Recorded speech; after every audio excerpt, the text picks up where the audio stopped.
our new senator.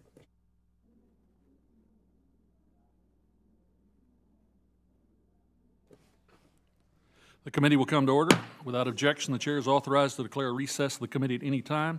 Welcome to today's hearing entitled "The Role of Federal Research in Establishing a Robust U.S. Supply Chain of Critical Minerals and Materials." And I recognize myself for an opening statement.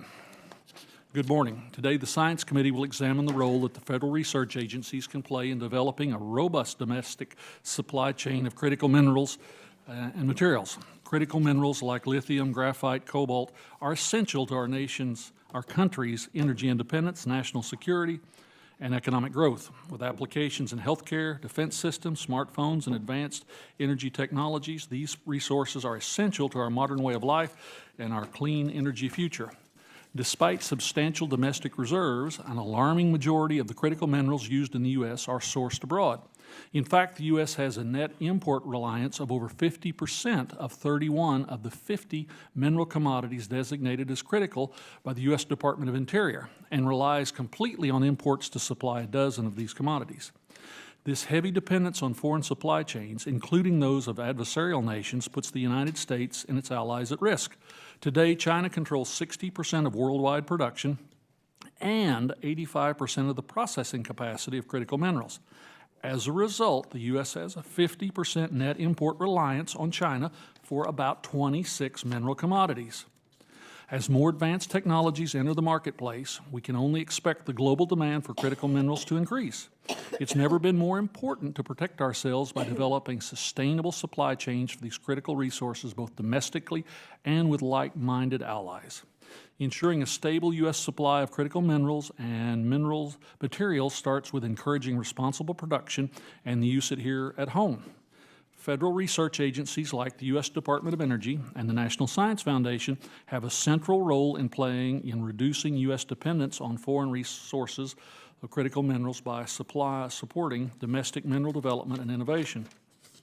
Just as DOE led the way to the shale revolution through innovation and advanced technologies, the department stewards important research in critical minerals and materials research and development. DOE prioritizes the development of new mineral alternatives through innovation in material sciences, the creation of a circular supply chain through recycling, and the identification of new mineral resources through advanced extraction approaches. These cross-cutting activities are carried out through various offices within the Office of Fossil Energy and Carbon Management, the Office of Science, and the Office of Energy Efficiency and Renewable Energy, just to name a few. In 2013, the department created the Critical Minerals Institute of Ames National Laboratory to accelerate solutions to the supply chains of critical minerals. This consortium of industry, academia, and national labs allows for their individual expertise to come together to tackle the most difficult challenges facing the sector.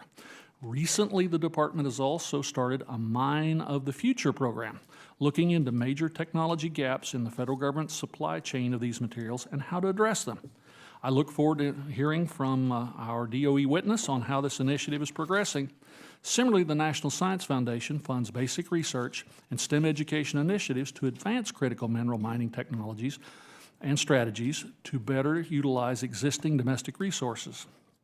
However, the United States is facing a workforce gap that will hamper our goals of securing our domestic supply chains.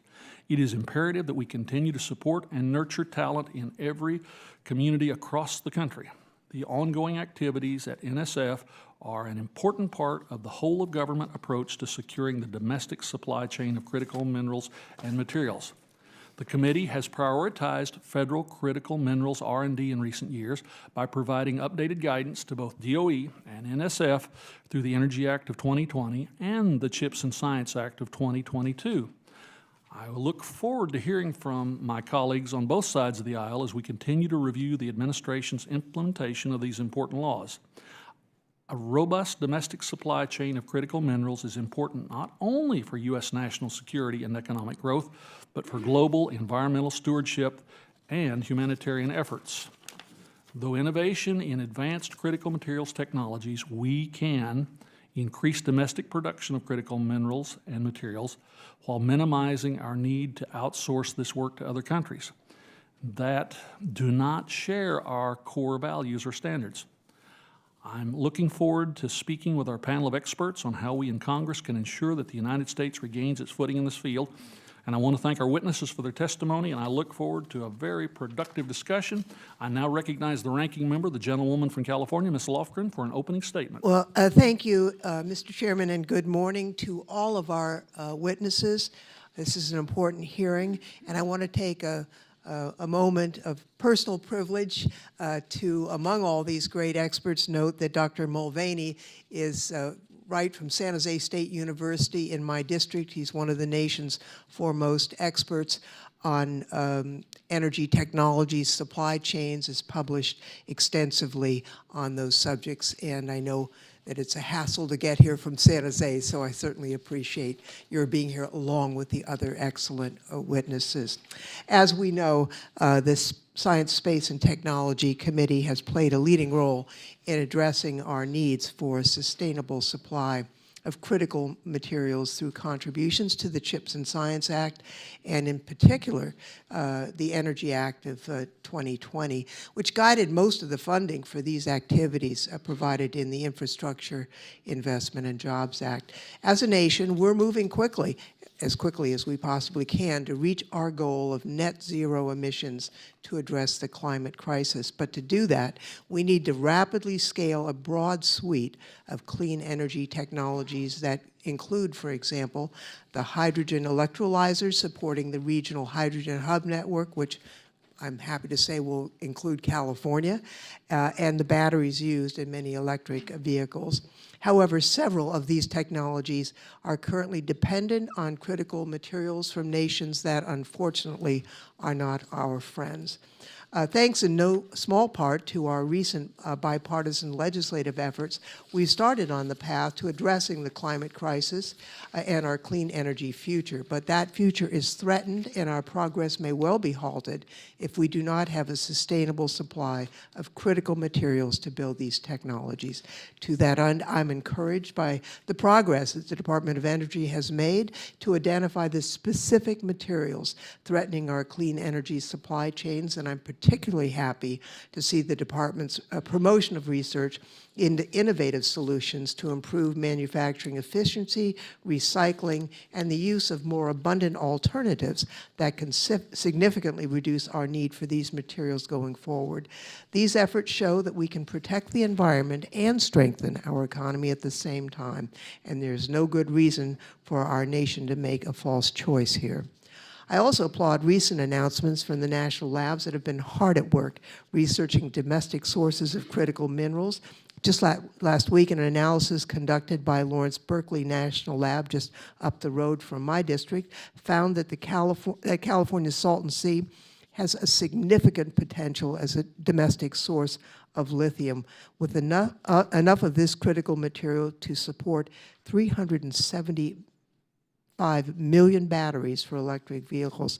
That discovery may prove to be critical as we move forward to our efforts to wean ourselves from a fossil fuel world. The bottom line is that we have to continue to work towards securing a sustainable supply of the materials we'll need to tackle the climate crisis head on, but at the same time, all of the communities that we certainly deserve to live in a safe and healthy environment, and I think this hearing is a good step towards striking that balance. As we move forward to develop domestic supplies, we need to be mindful of the impact on communities and how those impacts can be reduced or eliminated. I look forward to today's conversation, and again, Mr. Chairman, I thank you and the witnesses for what I am sure will be an enlightening morning, and I yield back. The gentlelady yields back, and as always, I appreciate her comments. Let me introduce our witnesses for today's hearing. Our first witness today is Mr. Ryan P. Mr. P. is the Deputy Assistant Secretary for the Office of Resource Sustainability at the Department of Energy's Office of Fossil Fuel and Carbon Management. Our second witness is Mr. Jeff Kares. Mr. Kares is a professor of Earth and Planetary Science, as well as the director of the Stanford Mineral X at Stanford University. Our third witness is Mr. Drew Horn, the CEO of GreenMet. Our fourth witness is Mr. Drew Delaney, a professor of environmental studies at San Jose State University, and I'd now like to recognize the gentleman from Florida to introduce our final witness. Thank you, Mr. Chairman. I'm pleased to introduce our next witness, Mr. Thomas Baroudi, the President and CEO of K Technologies, also known as K-Tech. With his engineering background, he's held numerous leadership roles in mining and chemical processing companies before starting his own business. K-Tech is based in Lakeland, Florida, which is in my home district, and is a shining example of the innovation that comes from the private sector to strengthen our critical mineral supply chain. Under Mr. Baroudi's leadership, his team has been focusing on processing techniques such as continuous ion exchange and continuous ion chromatography to extract rare earth elements and minerals. And as members of this committee know, the U.S. is in a race against our adversaries to secure the minerals and processing technology in this sector. Critical minerals are essential for advancing our domestic production of semiconductors, weapon systems, and new technologies.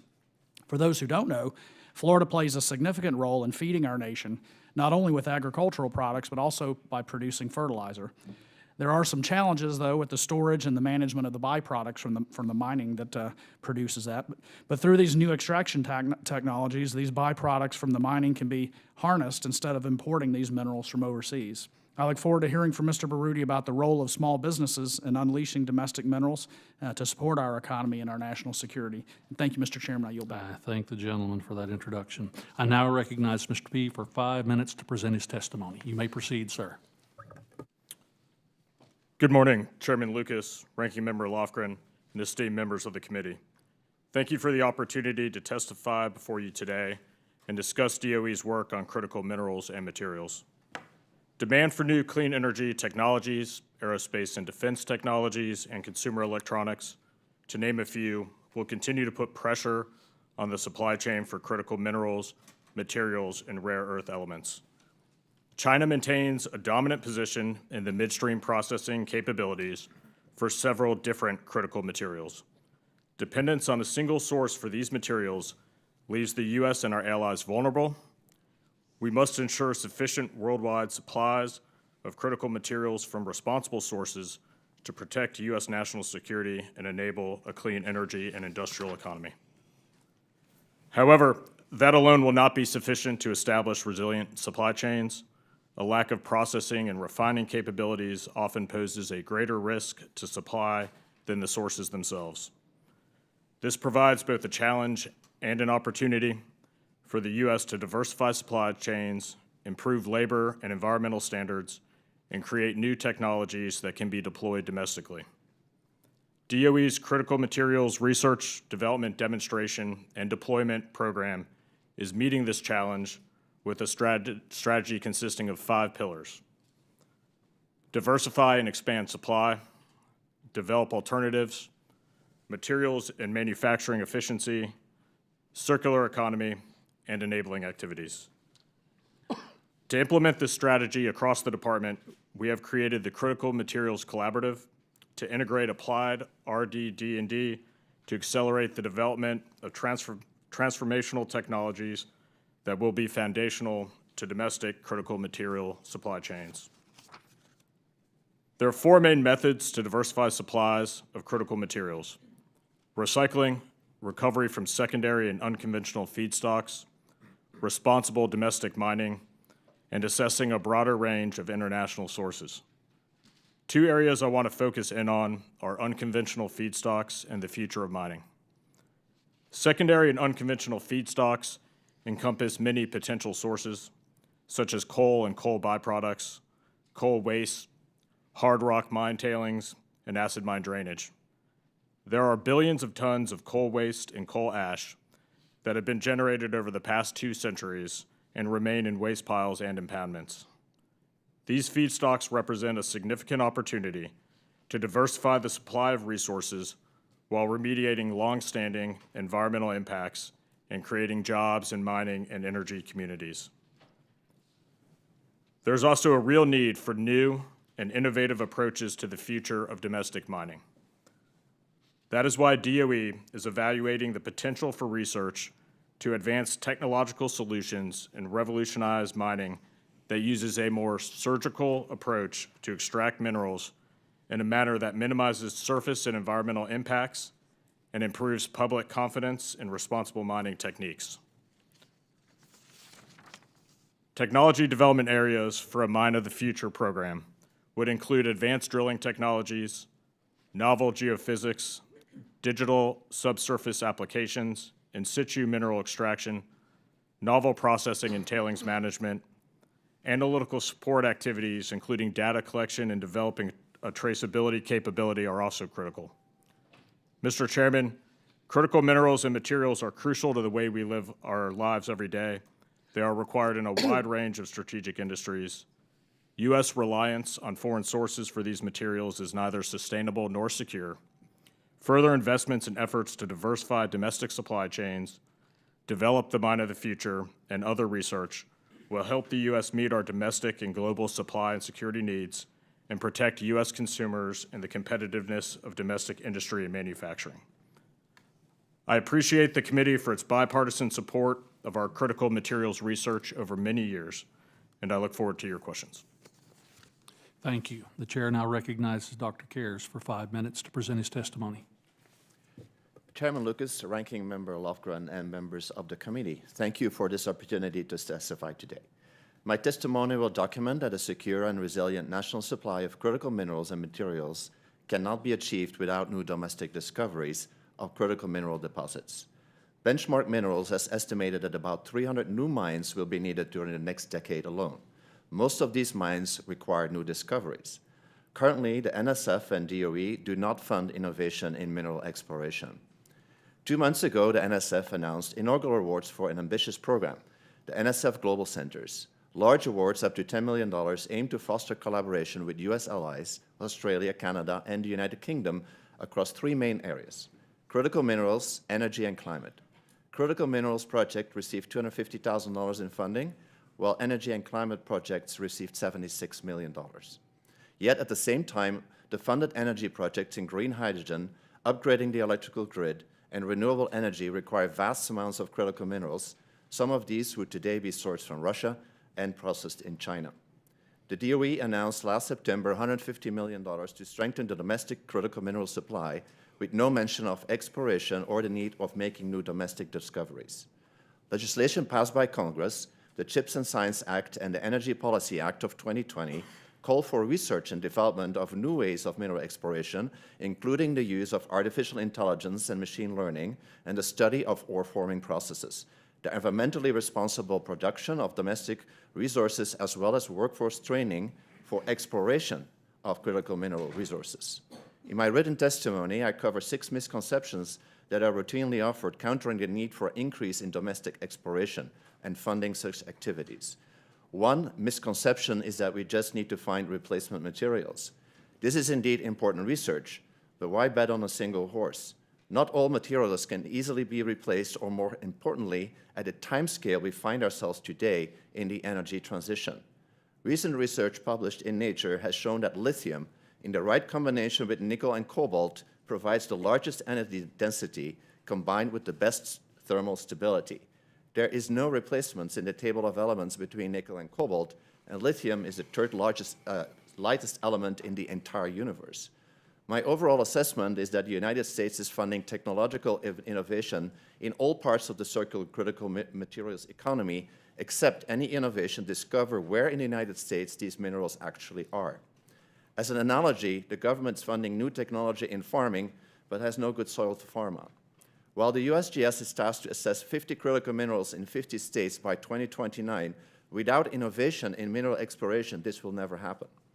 Less than a year ago, I founded Stanford Mineral X, a new program in critical mineral exploration. Mineral X is now the only U.S. research program in mineral exploration with committed funding in the millions of dollars. All of our proposals to innovate the critical mineral supply chain in the U.S. have been declined by NSF and DOE. As a consequence, it is mostly now funded by foreign companies.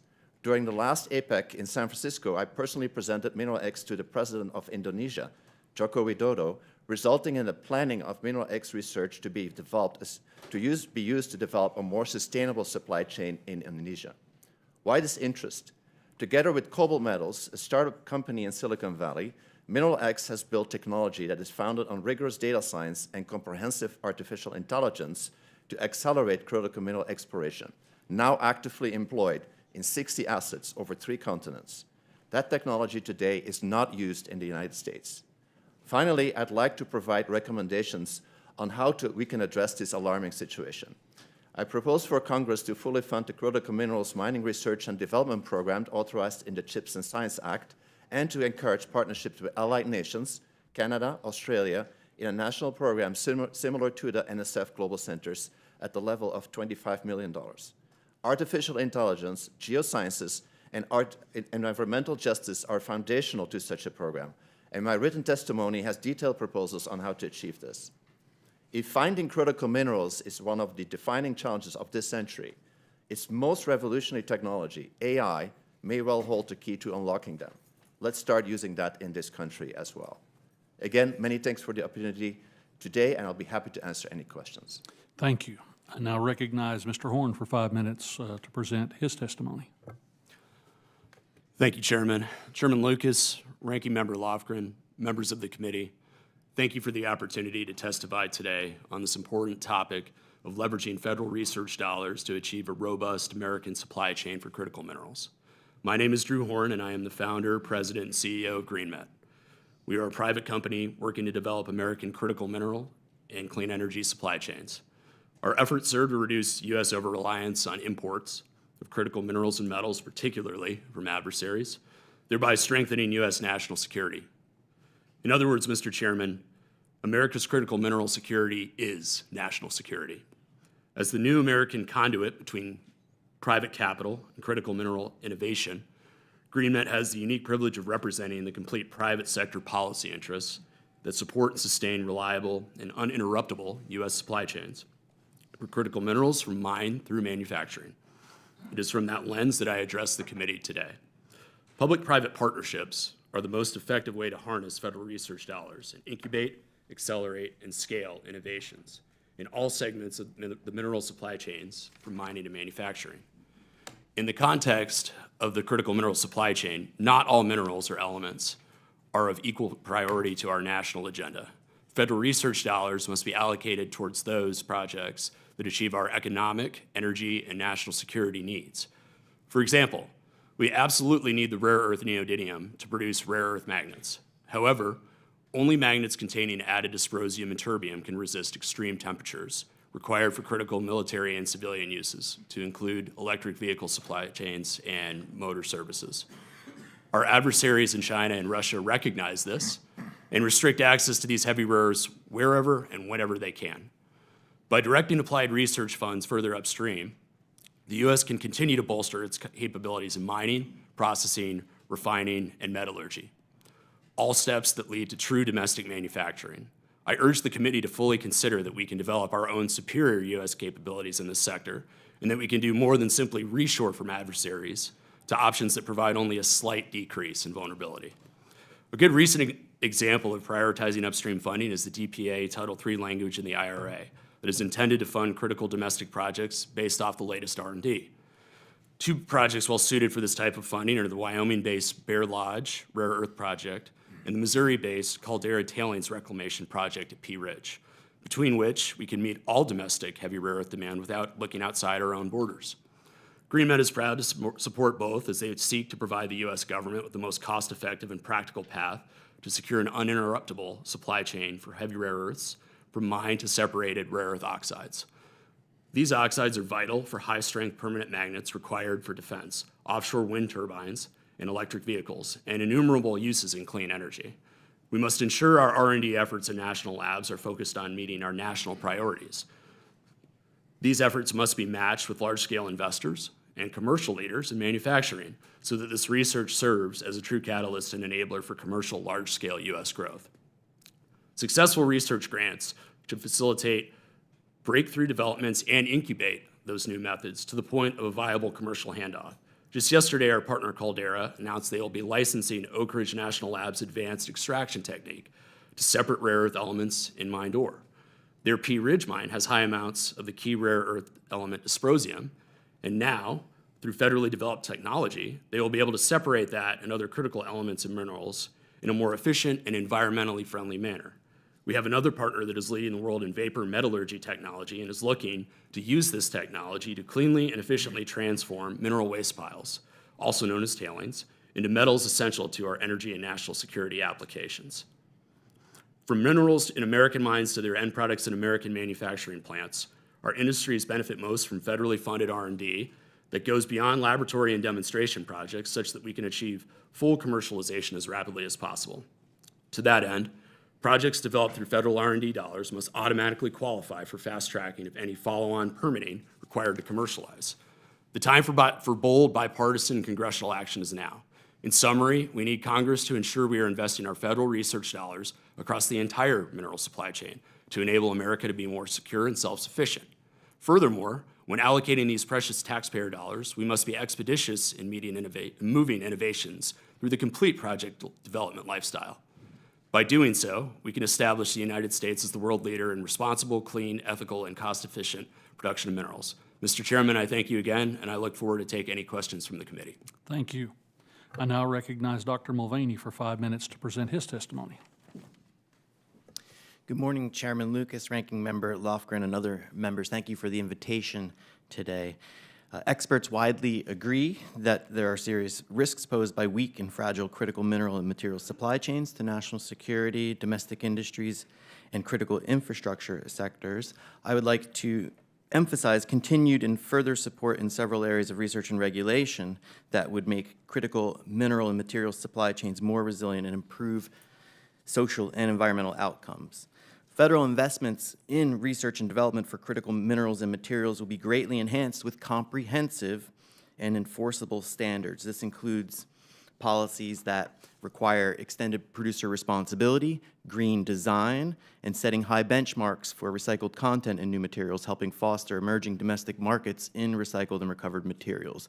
These efforts in tandem, investments in research and development, and setting comprehensive rules and standards will enhance critical material and mineral supplies and strengthen domestic supply chains. This will further reduce the need for primary extraction and mining activities and reduce the burden on local landfills, material recovery facilities, and the communities that they're located in. The new battery regulation in the European Union released is a good starting point that could be replicated here for other products that contain critical minerals and materials. These rules require battery producers meet specified social and environmental standards across the entire life cycle of the product, including an end-of-life management plan. Today, only 10 to 15% of lithium-ion batteries are collected in the United States. Recycling efforts could recover cobalt, nickel, manganese, lithium, graphite, aluminum, copper that would bring environmental benefits as well. Recycling can augment critical mineral and material supplies. Some estimates suggest that recycled supplies could satisfy up to 25% of lithium, 35% for cobalt and nickel, and 55% for copper by 2040. The reason these materials go uncollected is a lack of rules and regulations that require recovery and collection. According to the GAO, most critical minerals, such as rare earths, are not collected for recycling on a large scale, in part because of variations in recycling programs. U.S. recycling collection infrastructure is also outdated. Germanium and gallium are two critical minerals that are representative of challenges posed by a lack of extended producer responsibility. We do very little recycling of LEDs, scrap materials, and everyday devices and appliances containing germanium and gallium-based semiconductors, including microwaves, Blu-ray players, and other electronic products. No gallium is recycled in the United States, and only small amounts of germanium are recovered and exported for recycling. The U.S. should develop regulations and invest in more efforts like the recently developed Defense Logistics Agency program for recycling optical-grade germanium. That will result in supplying up to 10% of the materials needed for the next generation equipment in a few years. Finally, avoiding toxic materials in electronic products and devices are also critical to a just and equitable circular economy. Effective public policy that reduces toxic exposures can help ensure workers and communities where recycling and recovery facilities are located will not be harmed by the operations of these infrastructures. Utilizing the purchasing power of the federal government could also be used to set some of these standards through procurement. Waste is also an important resource for critical metals. Policies and practices that encourage waste and tailings use at mine sites is another strategy to augment critical mineral supplies. Recovery from mine waste could be pursued alongside environmental remediation, where work to process materials may be underway for cleanup already. Material recovery in mining and downstream processing in the market is optimized for profitability, not maximizing materials or byproducts. More incentives to develop byproducts, recover materials at smelters, or increase recovery rates could help drive up the recycling of these materials. Smelters in the United States, for example, are not designed to recover many critical minerals. For example, there are no domestic smelters that can recover cobalt. We can increase the resource efficiency of many of the materials we use today as well. A photovoltaic module today, thanks to increased resource efficiency, uses about 5 times less silver than a module 10 years ago. Similarly, semiconductor wafers for the same technology are 2 to 3 times thinner than just a decade, so we could avoid using polysilicon. This has translated to lower energy inputs and silicon feedstocks needed for the solar industry. Some critical materials and minerals are used dissipatively in lower concentrations than found in ores, and these should be avoided. Some screenings of critical minerals have found that most have dissipative use rates over 50%, which is consistently much higher than other metals. The social and environmental benefits of developing a circular economy for critical minerals and materials supplies are manifold. Other implications of expanded recycling collection systems for materials include job creation, infrastructure investment, and workforce development. I appreciate the opportunity to speak before you and look forward to any questions you might have. Thank you. I now recognize Mr. Barty for 5 minutes to present his testimony. Good morning, Chairman Lucas, Ranking Member Lofgren, and members of the committee. I want to thank you for the invitation to be on this excellent panel today. As one of the representatives of the private sector, it is my hope that I can provide information and perspective as you consider the vital topics of federal research and prudent taxpayer spending married with the private sector initiatives and risk-taking in critical minerals. Time is of the essence, and the task is urgent. Rare earth elements are available from multiple sources such as high-grade mineral ores, low-grade ionic clays, waste materials like phosphogypsum, coal mining tailings, and end-of-life magnets. Each source requires different methods to liberate the valuable rare earths. For practical economic purposes, these initial processes must be undertaken at the source location. Intermediate products from the source location are exported primarily to China as a mineral concentrate. These intermediate products are then processed to produce the purified rare earth oxides, which feeds the metal and alloy manufacturers, who in turn supply the magnet manufacturers. Presently, the final stage of REE processing is performed by an environmentally unfriendly solvent extraction process, which is independent of the rare earth source. China is a heavy and dominant player on this end of the business. I would like to talk today about some of the successful projects K-Tech is engaged in and what we're doing to advance the goal of bringing critical minerals into the U.S. K-Tech has specialized in developing and bringing to market chemical processing applications to extract desirable commercial-grade elements and other materials. We have been researching and developing our CIX-CIC technology for application to rare earth separation and purification for several years and are seeing excellent results. The CIX-CIC process has numerous advantages over the conventional solvent extraction route in terms of economic, safety, environmental impact, and size of the production plant, with much lower capital and operating costs. Rainbow Rare Earths is an innovator in bringing rare earths to market. They have focused on a permanent magnet rare earth elements, neodymium, praseodymium, dysprosium, and terbium. These elements are categorized by the U.S. government as being vital in both the short term and the medium term. Rainbow, which is traded on the London Stock Exchange, desires to have its products processed and used in the U.S., North America, and allied European markets. Their corporate strategy meshes well with the Department of Energy's July 2023 Critical Minerals Assessment. That strategy document focuses on diversifying and expanding U.S. supplies, developing alternative manufacturing processes, enhancing manufacturing efficiency to reduce waste, and international engagements that benefit the U.S. Rainbow is developing its Phalaborwa project in South Africa to recover rare earths from phosphogypsum, and has opted for K-Tech's CIX-CIC process for the separation and purification of the rare earths. The South African project, along with a future one in Brazil, present a unique opportunity for K-Tech to utilize its process, allowing separated rare earth oxides to be produced independently from China for sale to the U.S. and allowing development of a U.S. supply chain. If Rainbow is successful in developing a Brazilian operation like it plans in South Africa, the back end of the process facility, that's K-Tech's system, could be logically located in the U.S. I understand that Rainbow has started the process to consider potential sites for a commercial plant in the U.S. This would greatly benefit U.S. production of critical rare earth materials. K-Tech is currently concluding bench-scale testing on the Phalaborwa material from South Africa and has assembled a pilot plant for Rainbow South African material at its Florida facility. The process in Florida will allow production of separated rare earth battery metal oxides on a commercial basis in the U.S. That represents a major step forward in bringing this type of supply to the U.S. I would also like to stress we are doing something else that makes the U.S. unique, developing significant intellectual property that ensures our nation is the technological leader for decades to come. My colleague, Wes Berry, the company, and I hold 8 patents, soon to be 9, and K-Tech and Rainbow are jointly progressing a patent application for our process in the U.S. K-Tech is highly supportive of the federal government's effort to support domestic and foreign sourcing, processing, research, and funding. The Departments of Energy, Defense, Commerce, and the U.S. Development Finance Corporation are playing a key role in unlocking capital to promote opportunities in critical minerals. Rainbow has entered into an option agreement whereby TechMet has the right to invest $50 million to fund a substantial part of the equity component of Rainbow's project in South Africa. The DFC is an important shareholder in TechMet. In conclusion, the U.S. has always led the world in the field of science.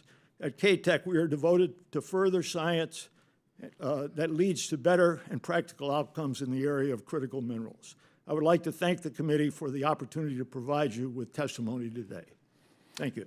Thank you, and I want to thank the witnesses for their testimony. The chair recognizes himself for 5 minutes.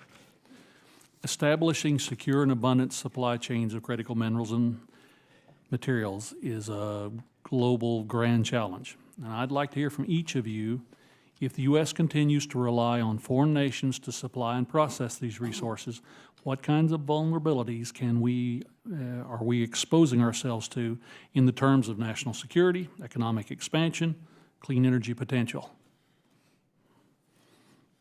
The floor is yours, gentlemen. I'll answer that from a rare earth perspective and some of the other critical minerals. China is a big producer of rare earths, both intermediate products and the finished products. They account for anywhere from 80 to 90% of the rare earths produced and used in the world today. I think we need to bring the chain over here to the U.S. and have the U.S. be the producer of record that can carry forward and offset this tremendous dependence on China. Please, Doctor. Yeah, I'd like to talk about 2 elements, lithium and copper. Lithium, as you perhaps know, half of the world lithium is mined in Australia. The biggest mine is called the Greenbushes mine, and the majority ownership in that mine is China. So even though we think about Australia as a friendly country, lots of mining and processing is actually done by China. The Salton Sea component, I don't share the optimism of my colleagues in the lab, and so do many experts internationally in lithium. And the reason for that is that the lithium concentration in Salton Sea is very low, about 200 ppm. I compare that with, for example, Chile has a 1400 ppm lithium. One of the big problems with lithium extraction, or called direct lithium extraction, is the many impurities, as well as other elements that are existing in these brines, such as calcium and magnesium. Now, battery-grade lithium is about 99% pure lithium. So to go from a dirty brine, so to speak, into a 99.7% lithium is something that has not been shown to be at scale. Only pilot plants have been shown to work, but not large manufacturing. In terms of copper, I'd like to note that the U.S. is actually mining copper at a decreasing concentration, now at 0.39%. Just to give you an idea of what that means. It means that if you excavate 1 ton of copper, you get 14 ounces, 1 ton of material, you get 14 ounces of copper. If you do this in Zambia, which we're doing with cold metals, you get about 200 ounces of copper. That means that we, in this country, we have to move 10 to 20 times more material on the earth to do that.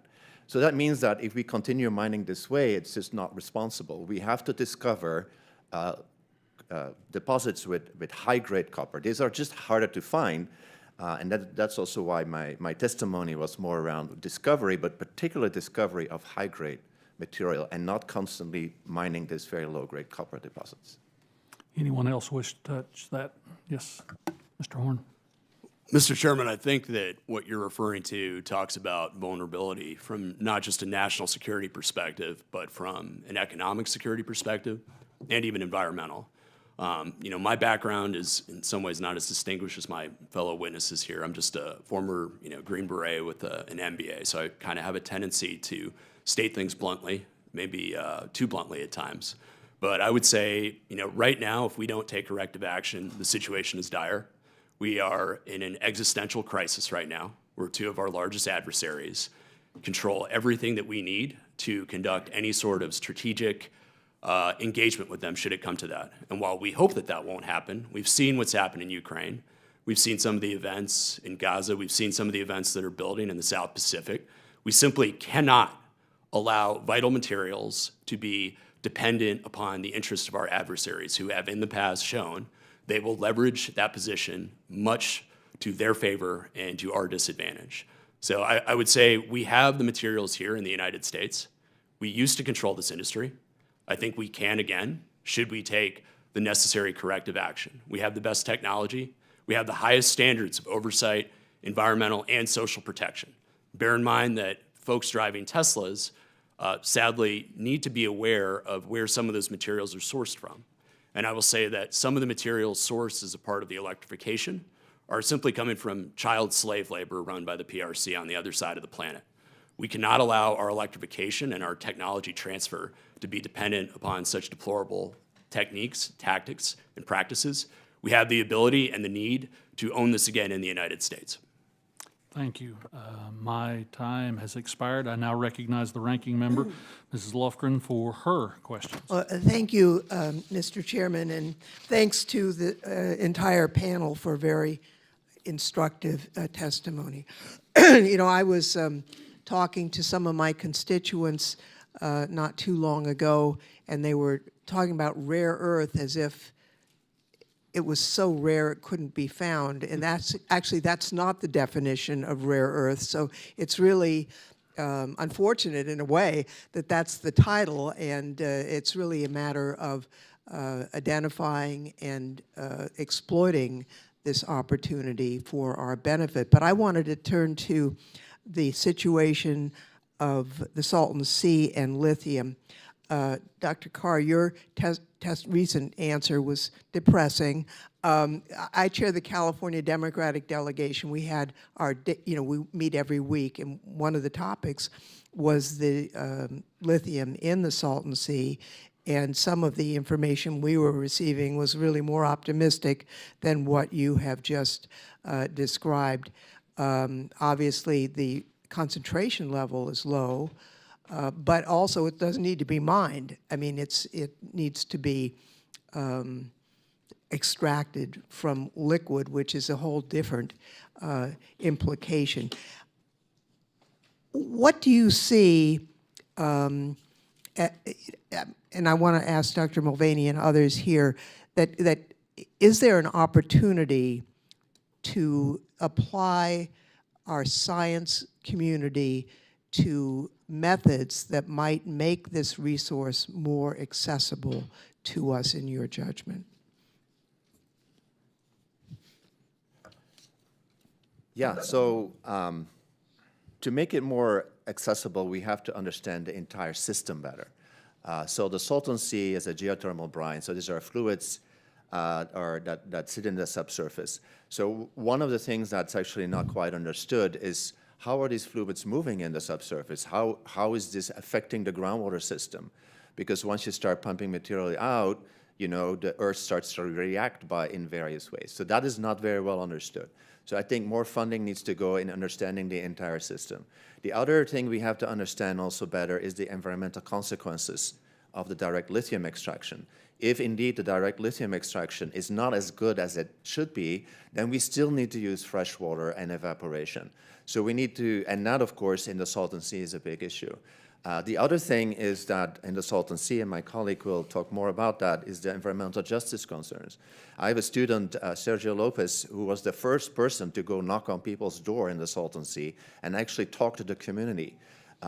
People who do environmental science, people who work in industry, I think, you know, it would be also great for them to get more involved with those communities and see what their needs are. So see it more as a system approach, and I think that will help us better understanding what the consequences are of extraction. I thank you for that. You know, the Salton Sea actually was a mistake. It was its origin. It's not, and now, of course, it's an environmental hazard with the winds. And what was described to us yesterday was extraction, but then recharge to avoid the subsidence issue that is of concern. Dr. Mulvaney, do you have any comments on this? Is this going to be an important resource to us or not? I think it depends. I think there's a lot to, that still has to play out there. I am working with an environmental justice group in the area. I'm on the Lithium Valley Equity Technical Advisory Group, so I don't have the technical background that my colleague to my right here has, but there are issues with water use and things like that that still need to be sorted out and evaluated. But I'm not sure we know the full answer. There are 3 current developments in progress right now where they're working on this. One is just doing straight up lithium extraction. One's doing it with geothermal, and then there's an existing geothermal plant that's also working on lithium development. I think a lot of this is also dictated by the price for lithium. If people have been following the market, the price for lithium has fallen pretty significantly, so that might dictate whether or not the Salton Sea is economically viable. Mining obviously is very, commodities with their prices bouncing around makes things a bit more challenging, but I don't know if we have the answer yet. Right. My time's almost up, but I'm hoping that after this, you can describe more the recapture of lithium, because obviously, if we're only recycling 10 to 15%, we're wasting a lot of a resource.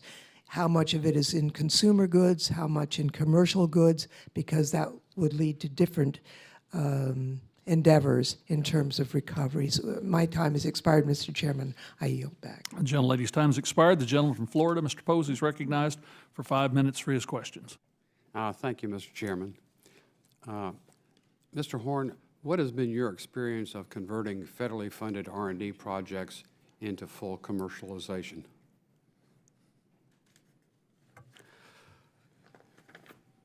Mr. Horn.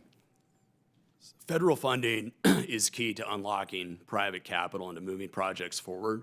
I've seen multiple examples of successful deployment across the spectrum, from battery materials such as the lithium that's been described to rare earths. Referencing several projects in California from the previous conversation, there's several that have been supported in various capacities by federal research and development dollars, and I think that it's brought about the right kind of development that you're looking for. I think there needs to be more. I speak representing the investor base that's looking to pour private capital into the right projects here, and I can tell you that the appetite for their deployment is entirely enabled and encouraged by deployment of these federal funds. So I'd say that they are critical, and I hope that that answers the question to the degree you're looking. Yeah, it does. Thank you very much. What could Congress do to encourage it? I think proper oversight and allocation of funding, to state the obvious. The biggest thing needed would be to ensure that public capital is directed towards projects that, simply put, are winners. As I stated in my testimony, we've got multiple projects our partners are working on that would essentially provide the entire U.S. demand for heavy rare earths that go into every single EV, phone, commodity, you name it. So that is within our fingertips reach, should we be able to provide additional funding, capital, and common sense permitting to allow us to bring this to full commercialization. It's very close. As another witness mentioned, Previously, China announced export restrictions on germanium and gallium, and recently included natural and synthetic graphite. Will these export restrictions harm our national security, our space industry, our supply chain? And, Mr. Horn and Mr. P., I'd like you to respond to that. We're incredibly vulnerable right now. The Chinese government has shown their hand in their plan. They have not made any attempt to hide it or to even distract from what they plan to do, and they have done it sequentially now with multiple materials, much as they did previously when the Japanese were trying to optimize their own rare earth capabilities. So as we stand right now, if we don't take drastic, immediate action to open up U.S. opportunities, we'll be in a situation where we will not be able to compete in vital national security areas that put our entire security at risk. Thank you. Mr. P.? Yes, we don't know exactly what the impact's going to be yet, but this leaves us very vulnerable. It's why the work we're doing is so important and why we have to look across the entire supply chain, from diversifying and expanding our supply to developing alternatives, to working on our materials and manufacturing. As I said in my testimony, it's not enough if we just can extract the raw materials. China controls the entire midstream. And so it's not just them cutting us off from gallium and germanium, but their control of the midstream is also puts us in a very vulnerable position. In your written testimony, you mentioned equitable social performance as part of the process of the Department of Energy's approach to build the new domestic commercial infrastructure. What does that mean? We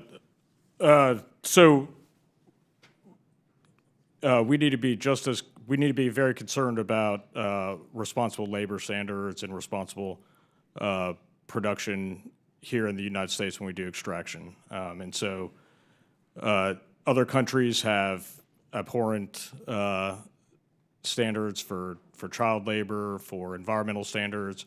And so as we bring these industries back onshore, we need to make sure that we're doing things responsibly here in America. Very good.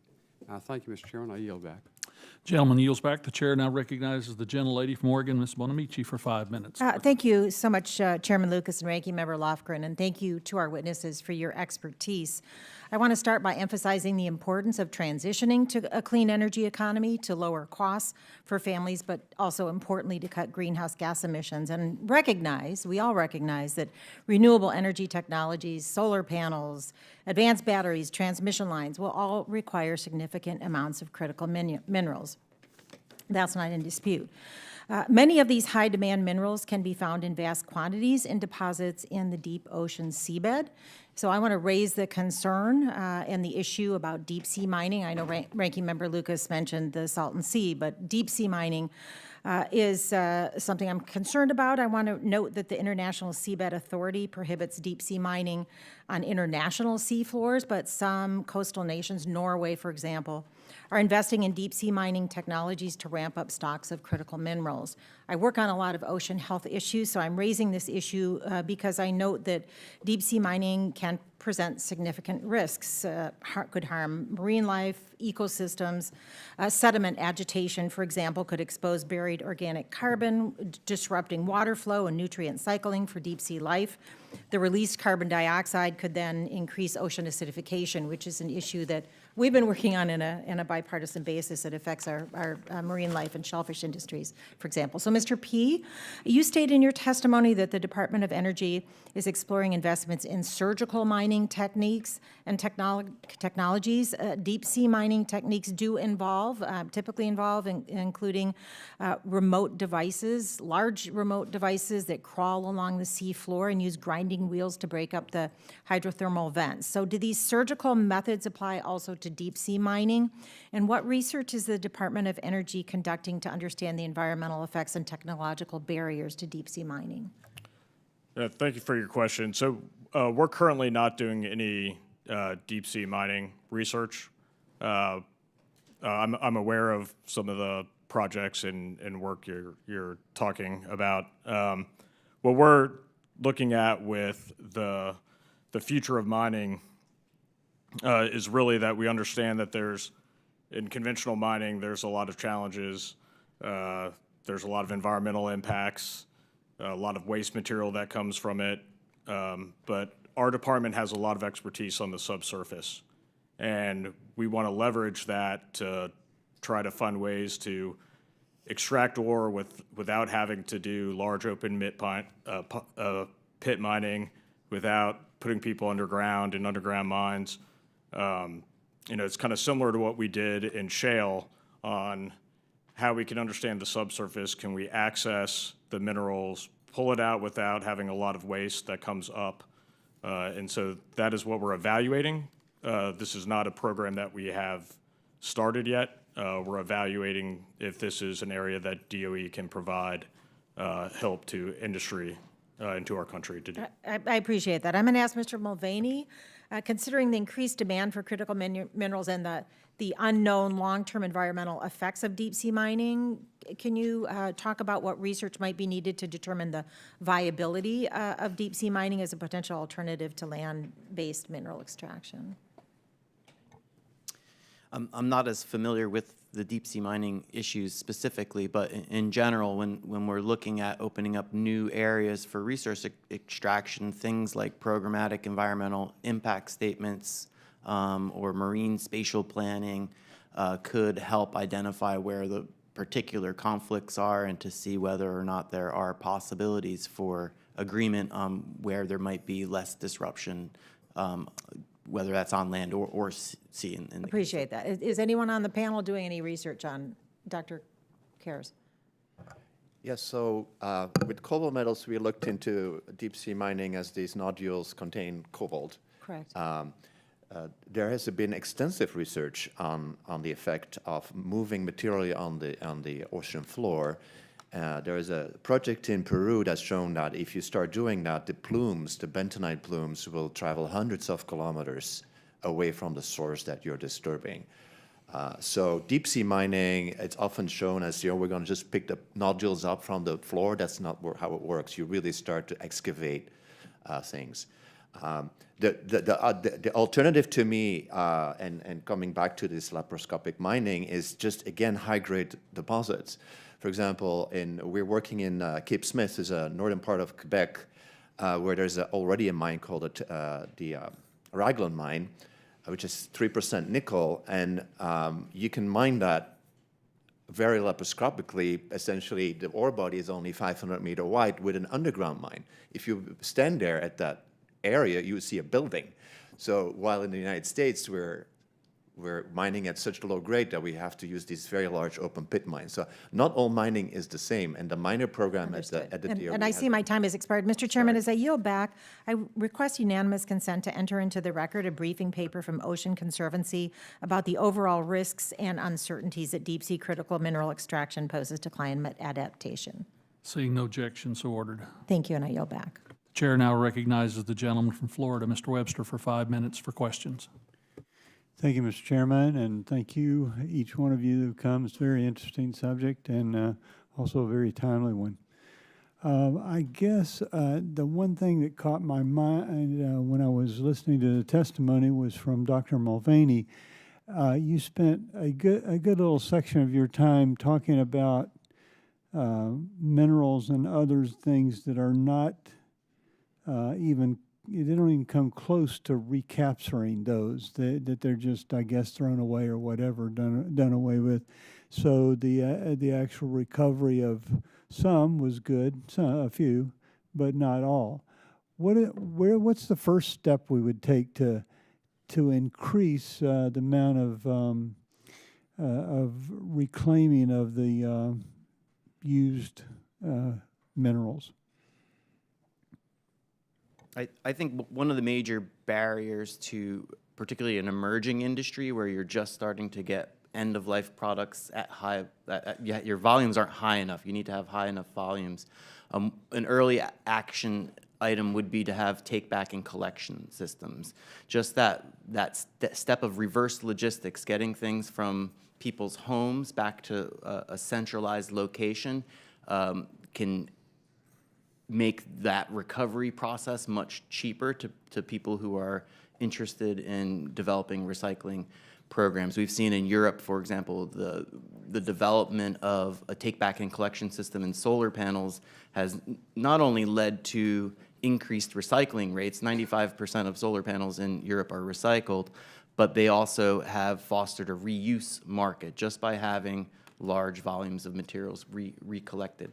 So that would be my first action item, is to have some kind of take-back and collection system that falls under an extended producer responsibility program.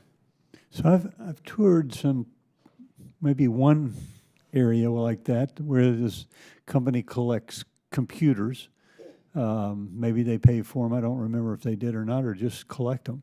And then they capture back silver, other things out of those. Is that what you're talking about? Something like that? Where they Yes. go down and they take every little piece that's in there and separate it out and gather the what can be reused, and then they do it. Yeah, that's correct. In Japan, for example, they have very good collection of flat panel displays, even cell phones that have indium tin oxide, so they can recover the indium.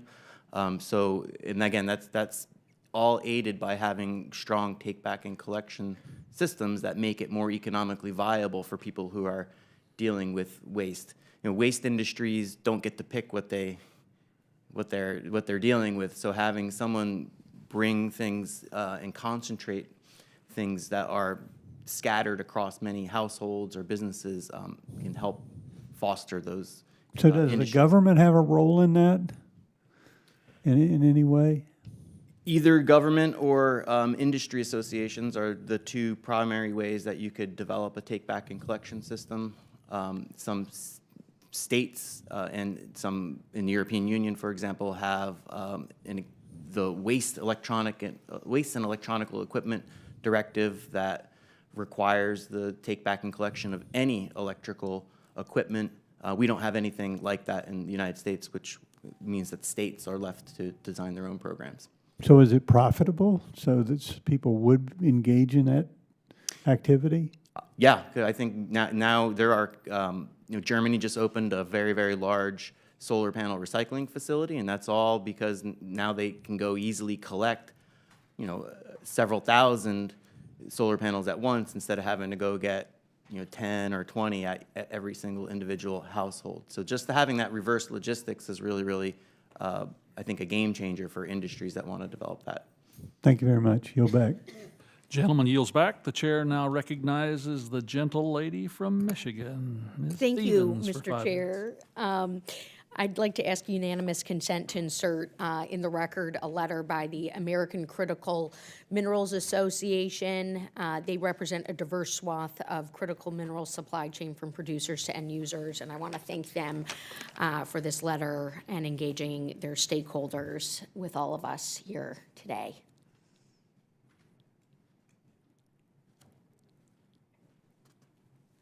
Yeah. Without objection, so ordered. It's a good letter, Mr. Chair, I promise. You always have good letters. So,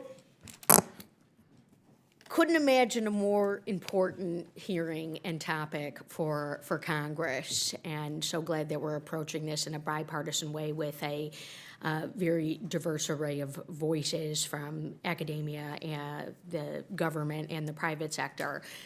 We hear you loud and clear that we are in a perilous and risky moment as it pertains to, yet again, our over-reliance, particularly on the CCP for critical minerals and materials. And it's not just the materials or the minerals themselves, it's the refining process, as Mr. Barodi mentioned. Upwards of 90% has to take place in China, and the directive of taking corrective action, as Mr. Horn advised, is heeded here, not only in this committee, but the Select Committee on U.S. Strategic Competitiveness with the CCP that I feel very privileged to sit on. And so the question I do want to ask, though, is what is the corrective action? Some of you mentioned in testimony that we passed a CHIPS and Science Act, much of which came through this very committee, something that we were all very proud to work on in a bipartisan way. Is that the type of model that would work here, particularly with what we did with CHIPS? $52 billion, a large investment from the federal government, $52 billion, being administered by the Department of Commerce. Before $1 was allocated, though, we received notice that $200 billion of private sector investment was put into the marketplace. Now, it's not just as simple as that, because we've got another layer here that our environmentalists also care about, which is permitting reform.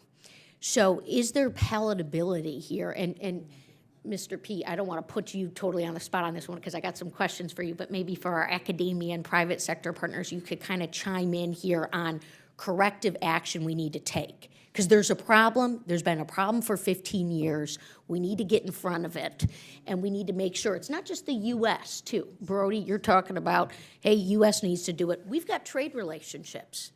You know, we've got trade agreements we could pursue too here.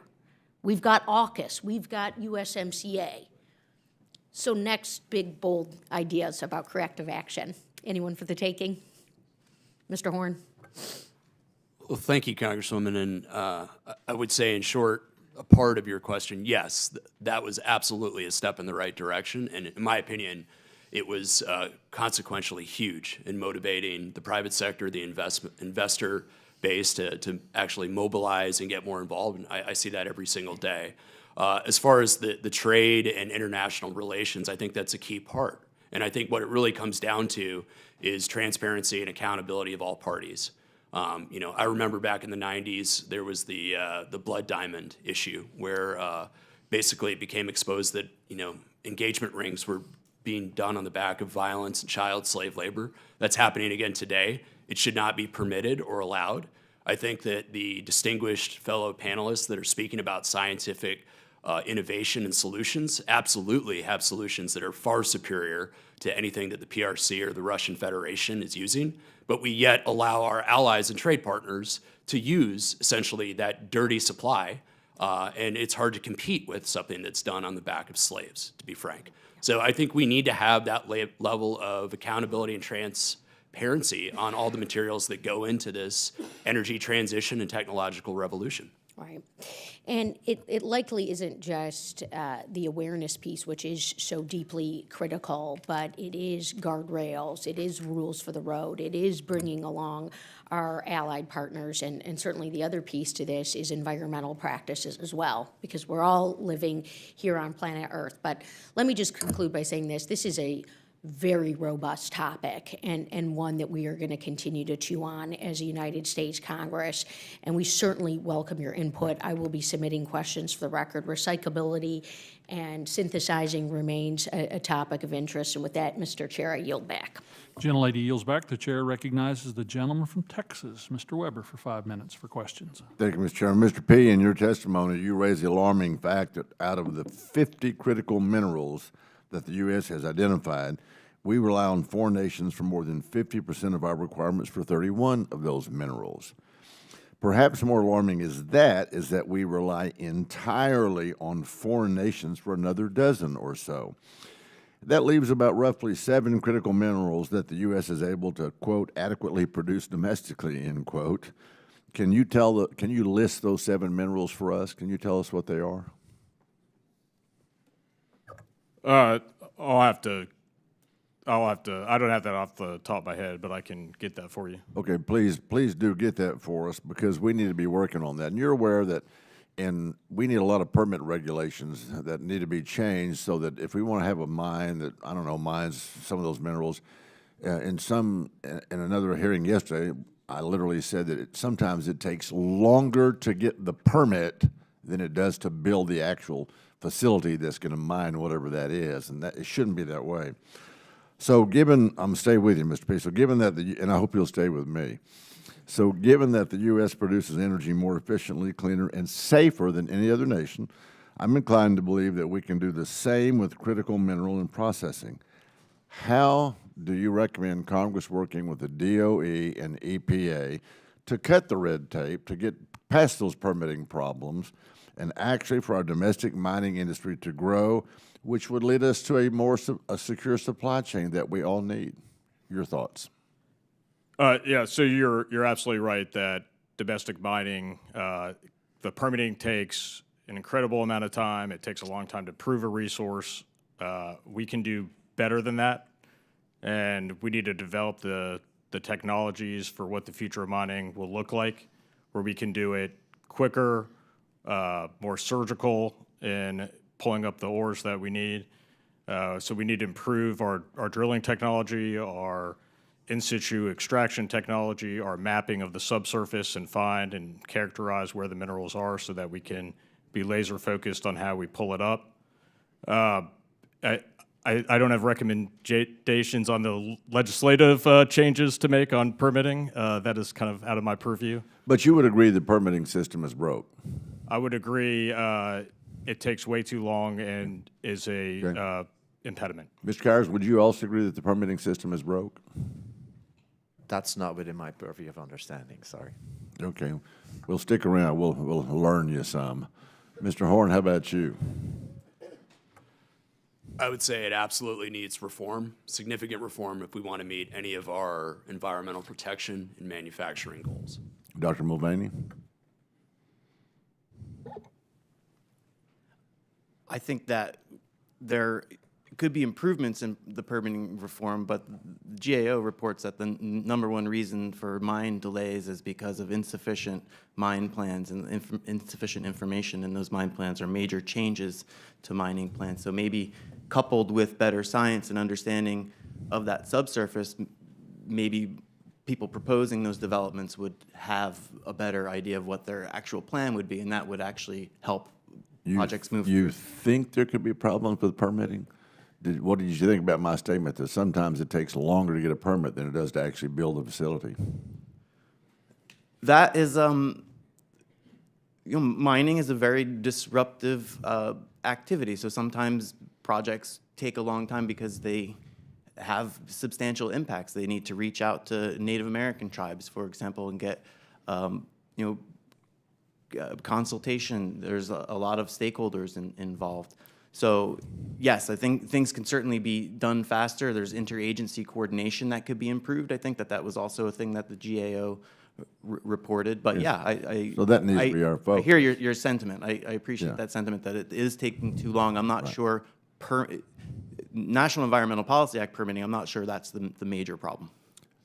Is it, I'm trying to get my glasses focused. Is it Barodi? Is that how you say it? Baroudi. Barodi was my next guess. Yeah, So what, how about you? I think it does need some reform. For example, look how long it takes to permit a nuclear reactor. Much more time to do that than it does to build one. And now we're going to small modular reactors. We need to look at that very closely because they can be, a panacea to help, bring nuclear reactors into service. They can be small and portable and things of that nature. So I think there is a reform necessary, in my opinion. All right, well, let the record show that at least 3 out of 5 think that there's a problem. Isn't that a majority? So, Mr. Chairman, I yield back. By Texas math. Gentlemen, I thank the gentleman. And the chair now recognizes the gentleman from New York, Mr. Bowman, for 5 minutes for questions. Thank you so much, Mr. Chairman. My first question is to Mr. P. In 2022, the White House implemented the Justice 40 initiative through Executive Order 14008, which mandates that 40% of benefits should flow to disadvantaged communities. How is the DOE ensuring that the goals of the Justice 40 initiative are adhered to as extraction ramps up around the country? Thank you for your question. So we've embedded this throughout the department. We have people working on this, both from our office that reports to the secretary, but also all the way down to our program offices. We have individuals on the team that are focused on our community benefit plans in the Justice 40 initiative. And all of our funding, nearly all of our funding opportunities and awards that go out require a community benefits plan. And we've also been doing direct engagement with communities now an example is when you look at some of the DAC hubs and hydrogen hubs, there's extensive community engagement that went into those awards. So it's deeply embedded, and then we're tracking and reporting up, all of our qualified programs. What have been some of the challenges you faced as you sought to embed the Justice 40 initiative in the work that you're doing at the DOE? Yeah, I think, there's been several challenges. Some of it is just as we're looking at ensuring that we're meeting some of these different requirements. Some of the work we do is inherently lab-based, and so ensuring that we're figuring out which ones are qualified programs and what is not. There's been a lot of learning and getting the resources that we didn't have. We didn't have people trained or experienced in kind of these community outreach programs, and so we've had to hire new staff and train current staff on how to do that and engage with communities better. So those have been some of the challenges. Thank you. Mr. Baroudi, in your testimony, you mentioned that KTEC has been working on ore recycling operations in South Africa, a place that has been marred by human rights abuses and environmental contamination in mining industries. How can we ensure that all companies operating internationally in places like South Africa reverse this trend moving forward? Well, the company that's doing the work in South Africa, Rainbow Rare Earths, has just put out an ethical statement about that very issue that you just mentioned. And they are going to take every step necessary to make sure that everybody's treated equally, that the employment the employees are hired regardless of background or sex or anything like that. And so they're doing their job, I think, in South Africa to help that situation along. Thank you. This next question is to anyone who wants to respond. I introduced a bill called the Green New Deal for Public Schools, where we highlight the need for clean energy in schools across the country. The Critical Materials Assessment Report by the DOE identifies copper, platinum, aluminum, and other minerals are essential for clean energy technologies. How can we ensure that we prioritize international collaboration on the materials that we need most for clean energy? Yes, please. Yeah, I think international collaboration, and particularly with Australia, is very important. Our Australian allies are also struggling, as you know, with not just the mining, but also the processing of materials which gets shipped to China. The second I would mention is Africa. Even though in the DRC, it's a very challenging situation, I think it's a good opportunity now for the United States to engage with the DRC, and actually in Stanford Miller X, we've been starting to do that as well. And that could just start from education and showing our goodwill to kids there. And for example, we are funding 10 scholarships for female students in the DRC and Zambia, and those things go a very long way. And I think the United States can play a very important role there. All right. Thank you, Mr. Chairman. I yield back. Gentleman yields back. The chair recognizes the Cardinal from Tennessee, Mr. Fleshman, for 5 minutes. Thank you, Mr. Chairman, and I thank the distinguished panel and the discussion today. The distinguished chairman referred to me as the Cardinal. I am the chair of, on appropriations, the Energy and Water Subcommittee, which funds all of the wonderful work that our national labs do, DOE does, and the like. So I come to this hearing with a strong support for our national labs. I am the Republican chair of the National Labs Caucus. I work with my colleagues on the other side of the aisle on that. I think there are our national treasures. If I may be a bit parochial, my great state of Tennessee, as well as numerous other Appalachian states, have suffered substantial, or actually have substantial unconventional sources of rare earths and other critical minerals in the form of mine wastes, mineral sands, and other streams. To the panel, how can we leverage these as national assets?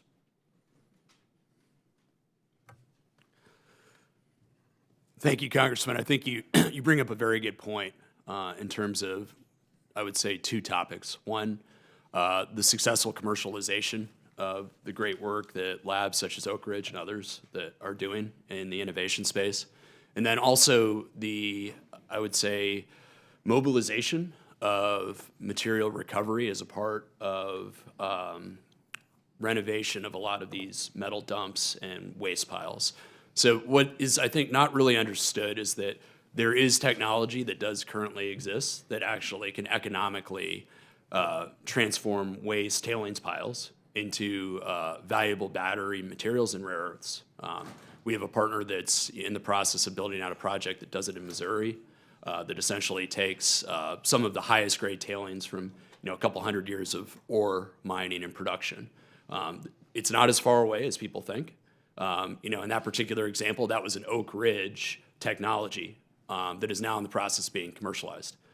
We see, for obvious reasons, significant interest in the investors that are looking in this sector. Understanding, I think, that we're really talking about something that has minimal downside.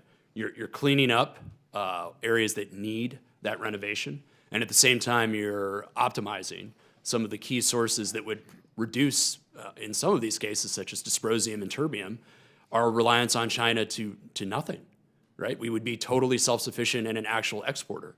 So I think we need to prioritize truly commercializing the right technologies, because I think we're on the wave of an innovation revolution, should we do so appropriately. Thank you, sir. I so appreciate your answer to that question. It's spot on. Would anybody else like to weigh in? I do have another question. Yes, please, gentlemen. All of y'all. I'll just say quickly, so this is right in our space that our program does on developing these unconventional feedstocks. Earlier this month, I was in West Virginia at one of our pilot facilities where we're doing this with acid mine drainage. I've also been to North Dakota where we're doing this with coal lignite. And through the infrastructure law, we're going to do this at commercial scale with a $140 million commercial level project. Thank you, sir. And Doctor. I'll just add that one of my understanding, one of the challenges with using tailings and things like that is characterizing what's actually in each tailings pile. There's a lot of heterogeneity, so more research to characterize those tailings, what's in them, and what could be extracted, I think would be helpful. Thank you, sir. Follow-up question on recycling. Spent magnets and other sources offer huge opportunities from which we can get mine rare earths. How could the government help encourage more recycling and reuse of rare earths? And what do you see as the biggest R&D challenges to recycling and the reuse of spent magnets? I'll start by saying I think federal comprehensive waste electronical and equipment management standards, have a national take-back policy. We landfill a lot of copper, for example. We landfill or send to smelters materials that we can't recover and things like that. So, closing the loop, first step is to try to collect those materials that would otherwise end up in waste flows. Because once something ends up in a landfill, the percentages are just too low to go back after it. Thank you, sir. Well, it looks like I'm just about out of time. Again, gentlemen, thank you so much for a wonderful, comprehensive, informative hearing. And, Mr. Chairman, I yield back. Gentleman yields back. The chair now recognizes the gentlelady from North Carolina, Ms. Ross, for 5 minutes for her questions. Thank you, Chairman Lucas and Ranking Member Lofgren, for holding this extremely important hearing, and to all of our panelists for joining us today. The importance of the hearing cannot be understated as we work toward a clean energy future. In order to meet our goals, we must address the need for critical minerals and materials that help us produce that clean energy. The surge in demand for critical minerals and materials is estimated to increase between 400 and 600% up until 2040 to meet these goals. And in my home state of North Carolina, which has been a leader in solar energy and has the potential to lead the East Coast in offshore wind energy, this is crucial. My district is home to a robust workforce and educational institutions that are helping our nation transition to clean energy, and I look forward to continuing to work with this committee to support my constituents and the challenges of this transition. My first question is even more pedestrian than most of my colleagues' questions. What we have heard from a McKinsey report in February revealed that there are workforce shortages in mining. So even if we permit the mines, we build the mines, somebody's got to work in the mines. And that the number of mining engineering graduates in the United States has dropped precipitously. I represent NC State University, which is the land-grant university, produces a lot of these engineers. But there's been a 39% reduction between 2016 and 2020, and a lot of the projections indicate that we'll likely not have the workforce supply, whether in mining, engineering, or other fields, to fulfill our national mineral needs. I'd like anyone on the panel to address how NSF, DOE, your institutions should invest resources to best address this workforce shortage. And whoever wants to start. Yes, Dr. Kerr. Yeah, that's an excellent question. At Stanford, we don't have mining, and one of the reasons, of course, is mining isn't attractive to the current new students. Right. But when you say we can do mining and revolutionize it with digital and AI, suddenly there are tons of kids in my class and say, we want to do mining. So I think it's not just looking at the stream that we currently have of mining engineers and mining engineering schools, it's also to tap in the new population of students who want to do cool stuff with digitization and AI and apply that to whatever they see, because many of those students are disappointed when they go into commerce or they go into gaming and they have to apply their AI to really unnecessary things. So I think that's where we can make a big difference. Does anybody else have anything to add? Yes, Mr. P. Yeah, so developing an educated and trained workforce is absolutely essential. So we talked about how we've offshored the supply chain, but when we did that, we also offshored our brain power with that and all of our expertise. So this is something we have to do. We've started doing some of this already. We have a university research program in our office, and so this year we had 2 awards under that, one to a minority serving institution to look at geology, and then the other is looking at improving critical minerals from coal-based sources. But this is something we've got to address as well. Dr. Mulvaney, did you have anything to add? I do have another question. Or does somebody, Mr. Horn? Just very briefly, I would say it comes down to redefining what mining truly is. Right now, we're talking about mining that does cleanup, that empowers technological innovation. It's not the same kind of mining when, my great-grandfather was a breaker boy in a coal mine, getting underpaid and basically dying of black lung. It's a very different story. It pays highly, and it's absolutely critical to everything we're doing on the technical side. Okay. I'll submit my other questions for the record, but I also think it's important for us to invest in our community colleges, because it's not just the people who do the cool AI or figure things out. It's sometimes the people who supervise that crew that's going to be out there. Thank you, and I yield back. Gentlelady yields back. The chair recognizes the gentleman from California, Mr. Issa, for 5 minutes for questions. Thank you, Mr. Chairman. Mr. Horn, my colleague from California asked around the question of lithium and the Salton Sea. I just happen to be the congressman contiguous to the Salton Sea. Except during Santa Ana's, my district is upwind of the pollution that comes off of that ever-drying body of water. As it dries up, when there are Santa Anas, it's a tremendous pollution. So in my district, we have an odd situation. We want to mine because at the same time as we're mining, we're eliminating an environmental waste. Many companies have already made significant investments. They believe that there is, in fact, usable quantities of lithium, and they're putting their money where their mouth is. Do you agree that that's the kind of thing, at a minimum, that we should find a way to encourage when it's a known pollutant, a known environmental problem, and the mining of it actually will clean up that pollutant?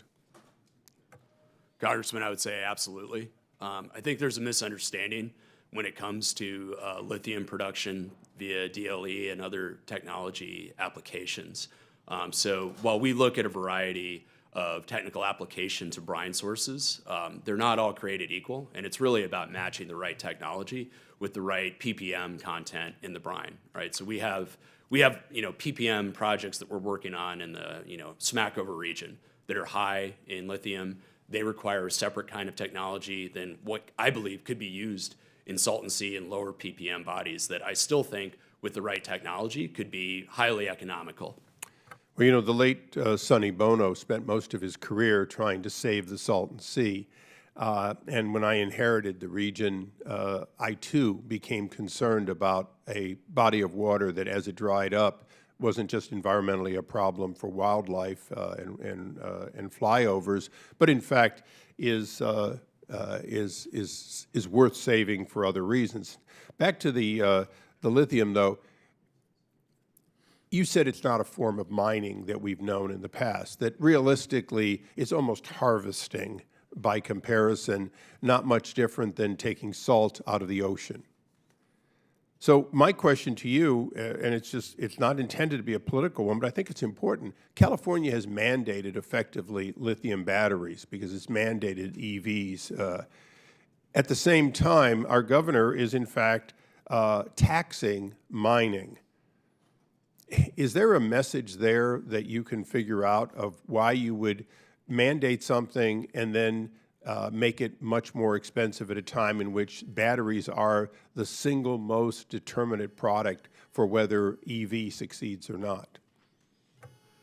I would say it's from my understanding, a lack of understanding the connection, right? I assume positive intent. I don't try to guess. Right. Nobody in their right mind would give you a subsidy to buy an EV car and then make the subsidy offset by artificially creating an increase in the price of the product itself. It's counterproductive and counterlogical. I think what there needs to be is a true understanding on how we get to end results and how we do it in the cleanest and safest and most socially protective manner possible, right? Because what you're talking about with the lithium example, I love it because we work in the DLE space, right? You're talking about water purification. You're talking about beneficiation of the actual environment. And that is the means that we're producing, in my opinion, a preferable product compared with slave labor done with open pit mining in Central Africa.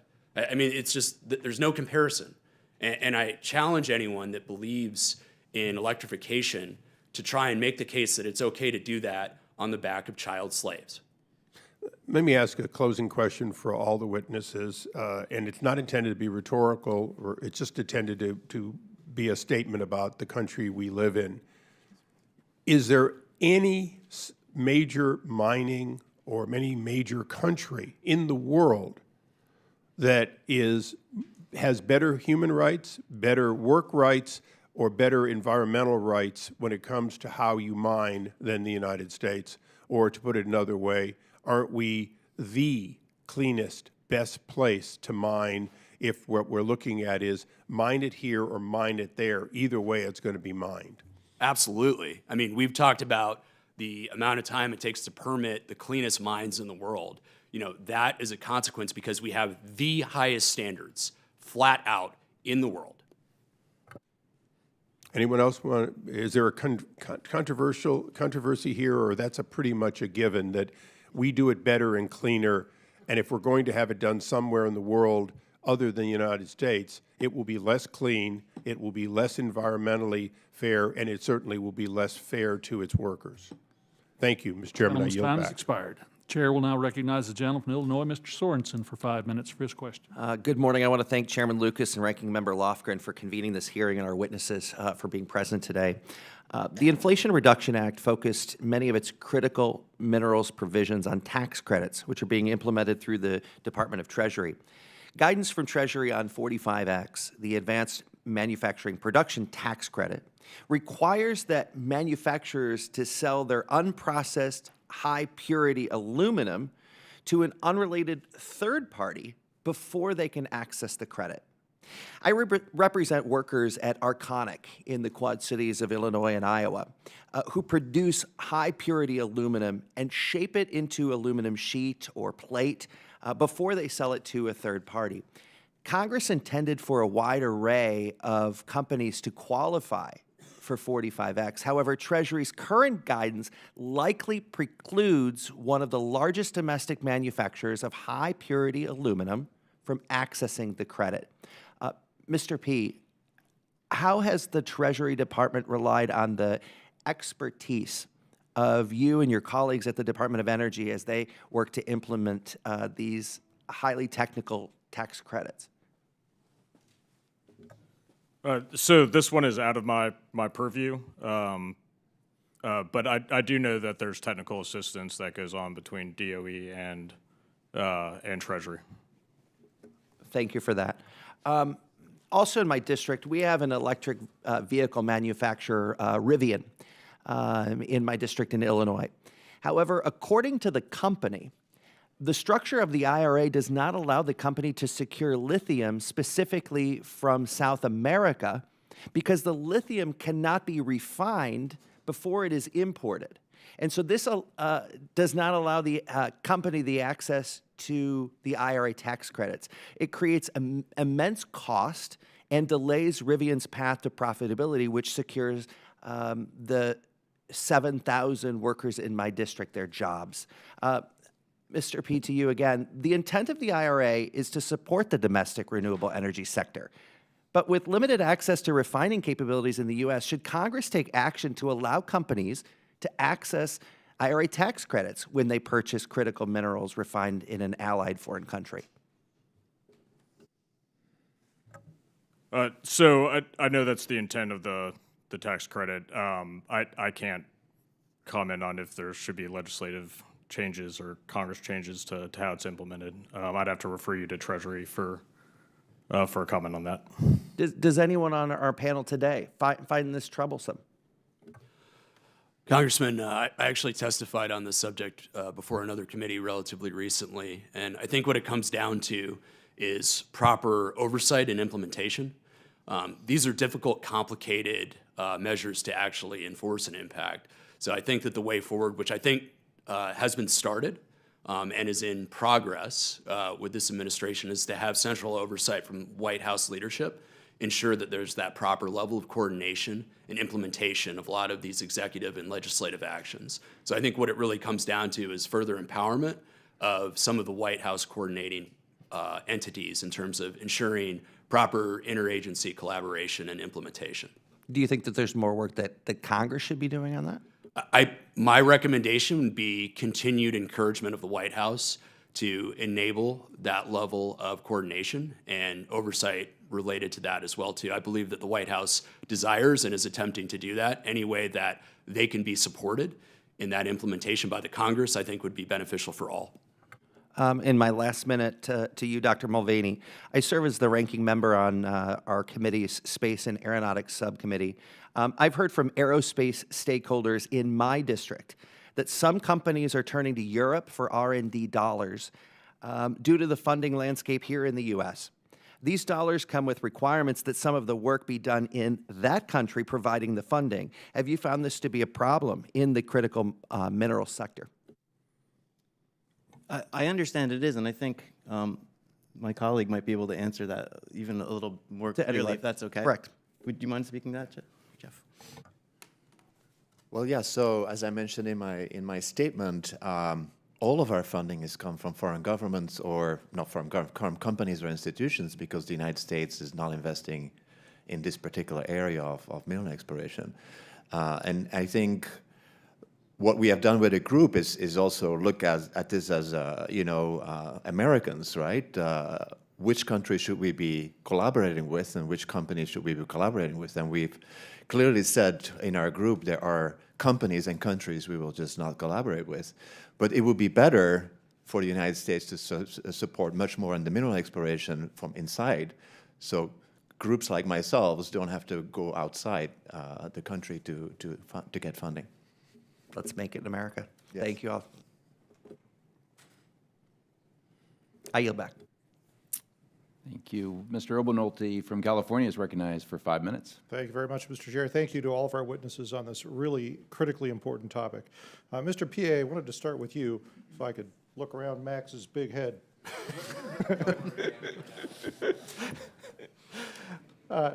So you said something in your testimony that I thought was really important. You said that the lack of processing and refining often poses a greater threat than the actual supply of critical minerals themselves. And I've absolutely found that to be true. In my district is the Mountain Pass Rare Earth Mine, which is the only active rare earth mining and processing facility in not only the United States but North America right now. So they really fill a critically important niche in our national security and our access to critical minerals. But I can tell you, and also to your point, they've developed an incredibly innovative technique for processing the rare earth materials on site rather than transporting them and processing them elsewhere, which I think is really admirable. But in my time in Congress, it seems like every year something comes up with that mine having trouble with. Sometimes it's federal agencies, sometimes it's state agencies, sometimes it's local agencies, sometimes it's a permitting problem, sometimes it's a problem with emissions, and it's just they struggle every single year, and most of those impediments are government caused. What can the department do to help companies like MP Materials that owns that mine keep that kind of mining and processing facility here in the capability here in the United States? Yeah, so Mountain Pass, a very important resource for us, and to your point, ships nearly all of its rare earths to China. What we need to do is focus on expanding the U.S. supply base, and doing that through traditional mining, through improving our traditional mining, through things like unconventional feedstocks, recycling, having more secure international partners, and then all the projects that DOE is working on throughout the supply chain. It's a private-public partnership when we do these things, and in moving things to commercialization as quickly as possible is really key. I hope we could all keep working together on that. It's a real problem. Also, next, wanted to ask the whole panel a question that has really been weighing on my mind, and that's very pertinent to this topic of critical minerals, because so many of the critical minerals now are going into the supply chain for electric vehicles. And we started with a problem of supply with electric vehicles. We had a Natural Resources Committee hearing last year in which the testimony was we'd need to quadruple worldwide copper production to convert the current year's manufacturer run of vehicles to all electric. And now, as time goes on, it becomes clear that we have a problem with greenhouse gas emissions, because if you include the emissions of mining the materials that go into the motors and the batteries and the emissions that are involved in recycling them at the end of their lives, it's not a slam dunk that EVs are cleaner. It depends on how much you use them. So, really it's gotten people thinking about what we can do to improve that. So give me some hope here. Is technology going to provide us with a solution to that? Or should we be looking at other technologies such as hydrogen? What does the supply chain look like there? Congressman, I think it's really about looking at holistic intent and implementation once again. Kind of just to go back to your previous question about MP, I think there's a lack in follow-through in terms of permitting tied to federal awards of financing, right?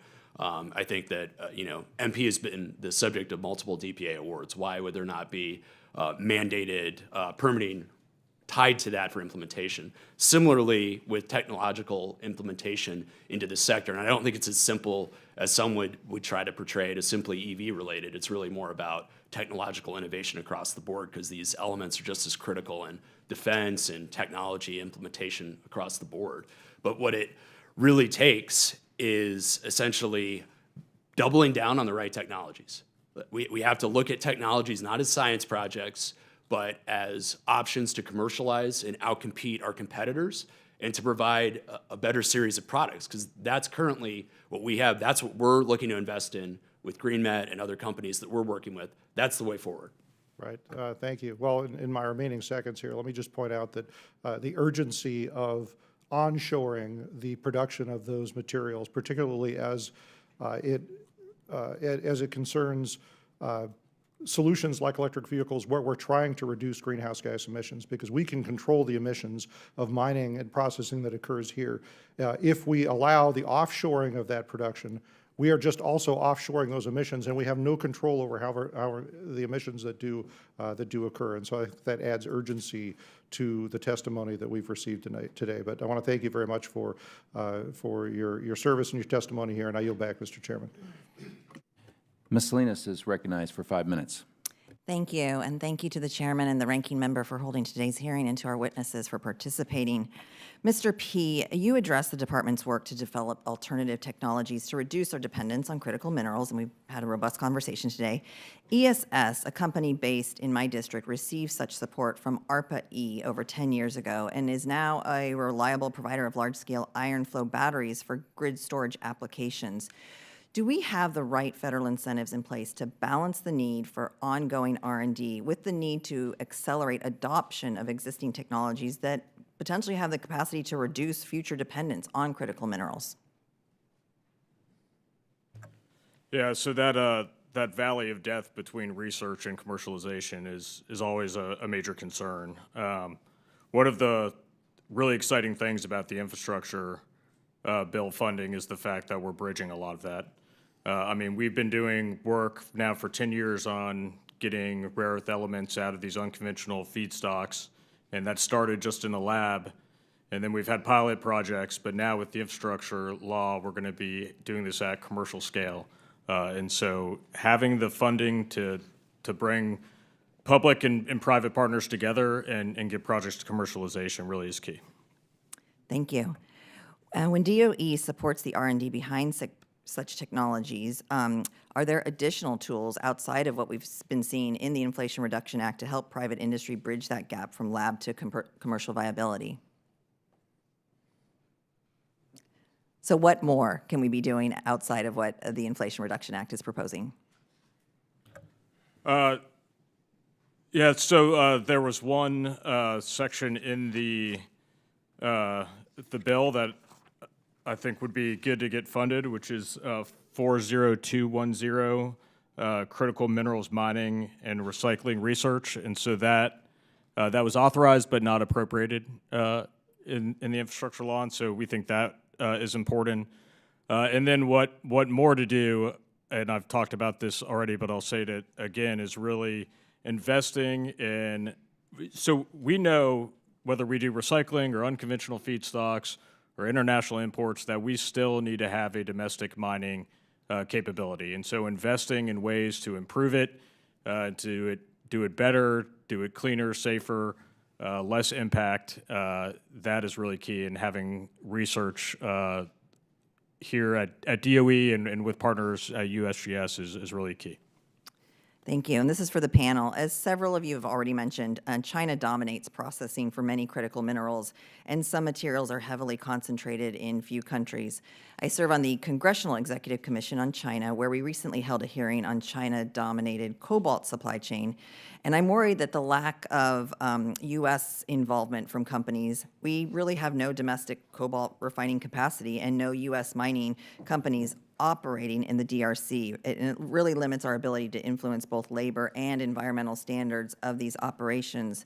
How can we improve public-private collaboration to encourage U.S. industry to participate actively across the entire supply chain for these materials?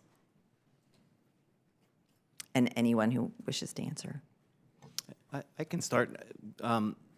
Setting standards like domestic recycled content standards, I think, could help. There was a recent research out of the University of California, Davis, that found for cobalt, a realistic recycled content requirement could be 11 to 12% cobalt, 7 to 8% lithium, or 10 to 12% nickel by 2030. So that would, just setting a recycled content standards sends a signal to the market and developers of recycling industries to know that there is a potential home for the materials that they're recovering and making. Thank you. So that's one place to start. Thank you. Yes. Dr. Kares. Yeah, so specifically to cobalt, cobalt is often an element that co-occurs with other things, right? It's not copper, zinc, and things like that. I think that Alaska in particular is a good territory to think about that. There's a lot of zinc mining gone on. That means there's a lot of tailings available, and there's very likely also a lot of cobalt in these tailings and copper. And as my colleague said, one of the difficulties with that is still the characterization of that material. The second thing then I can say is that if we are doing that, we're going into the tailings, why not just look at the waste stream itself today, right? So instead of saying dealing with the waste that's already been generated, let's do with the waste that we're generating today, and I think there's lots of opportunities there.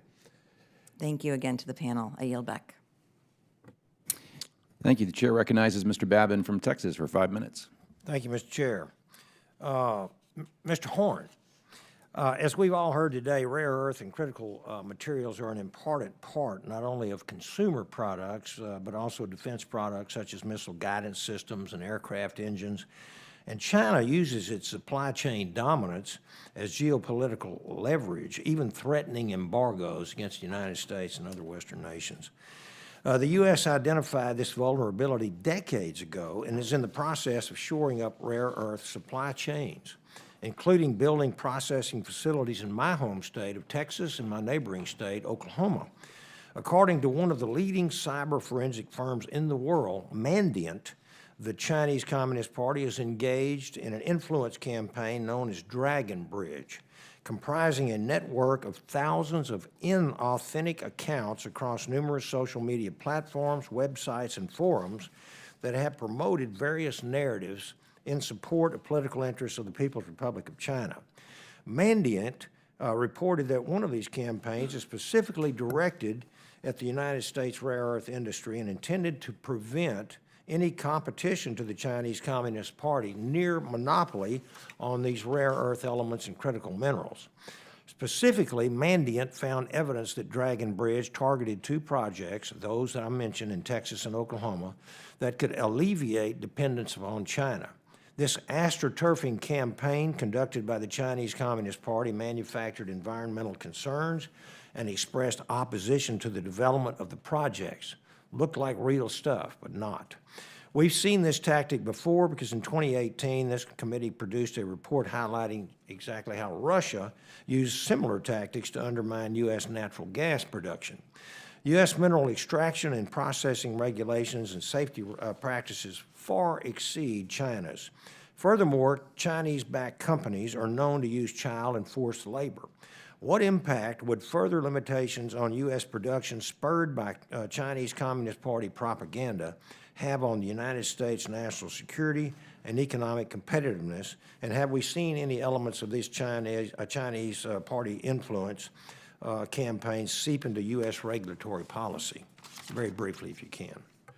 I'll try to answer that quickly, Yes, sir. Congressman. So, I guess to first state, it really comes down to a comprehensive look at what's going on. Dragon Bridge is real, and it's the obvious solution. My previous career as a Green Beret, I did a lot of analysis on enemy use of what they have in terms of overall effect. The Chinese have realized very effectively that they can use their financial resources to influence and impact just about anything.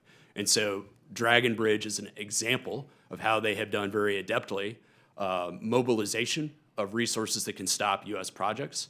I can't speak to the level that they've influenced the U.S. government. I know that they have tried in every way possible to do so in every other aspect of our society. And I can say that if we do not correct this, not only is this a national security threat, it's a big boom to child slavery and strip mining on the other side of the planet that cannot be forgotten as we look at this electrification focus. Amen. Thank you very much. Dr. Mulvaney, a lot of conversation today is rightly focused on how we can bolster U.S. critical material supply chains. What are the U.S. public and private sectors doing to research alternatives to rare or costly critical minerals rather than trying to increase production? And are there specific research programs underway to identify more abundant or cost-effective alternatives to these materials? I think the lithium-ion battery space is maybe a place where we're starting to see some of that. And some of it's in research and development. Sodium-ion batteries, for example, may offer partial solution to replacing some of the lithium-ion batteries. Even in the industry itself, we've seen a big shift from lithium-ion batteries with cobalt and manganese and nickel to batteries that don't contain any of those materials or much lower quantities. So, Okay, thank you. Back to Mr. Horn. China employs a command economy with state-controlled industrial policy. Here in the United States, our strength is our vibrant and innovative private sector. What is the private sector doing in terms of R&D on critical material mining not directed by the federal government, and what advantages does private sector R&D have over state-directed R&D? I would advocate that the combination is the most effective. However, in my opinion, and obviously I'm biased because I'm speaking from a private perspective, I think that private R&D is really what drives that commercialization, but I think federal can assist that and increase it. I think what we, once again, really need to look at is doubling down on the right technologies that can truly be commercialized to actually outcompete the Chinese, because I absolutely believe that we can. I believe we have several we're working on. We'll create a premium product and do it in a more cost-efficient and environmentally protective manner. Thank you. Thank you for your service, too. I have another one, but I'm out of time, so I yield back. Ms. Fauci is recognized for 5 minutes. Thank you, Mr. Chairman, and to all the witnesses for appearing before us today. I am proud that North Carolina and my district, North Carolina's 4th, are national leaders in research and development and in producing clean energy technologies like solar-powered energy.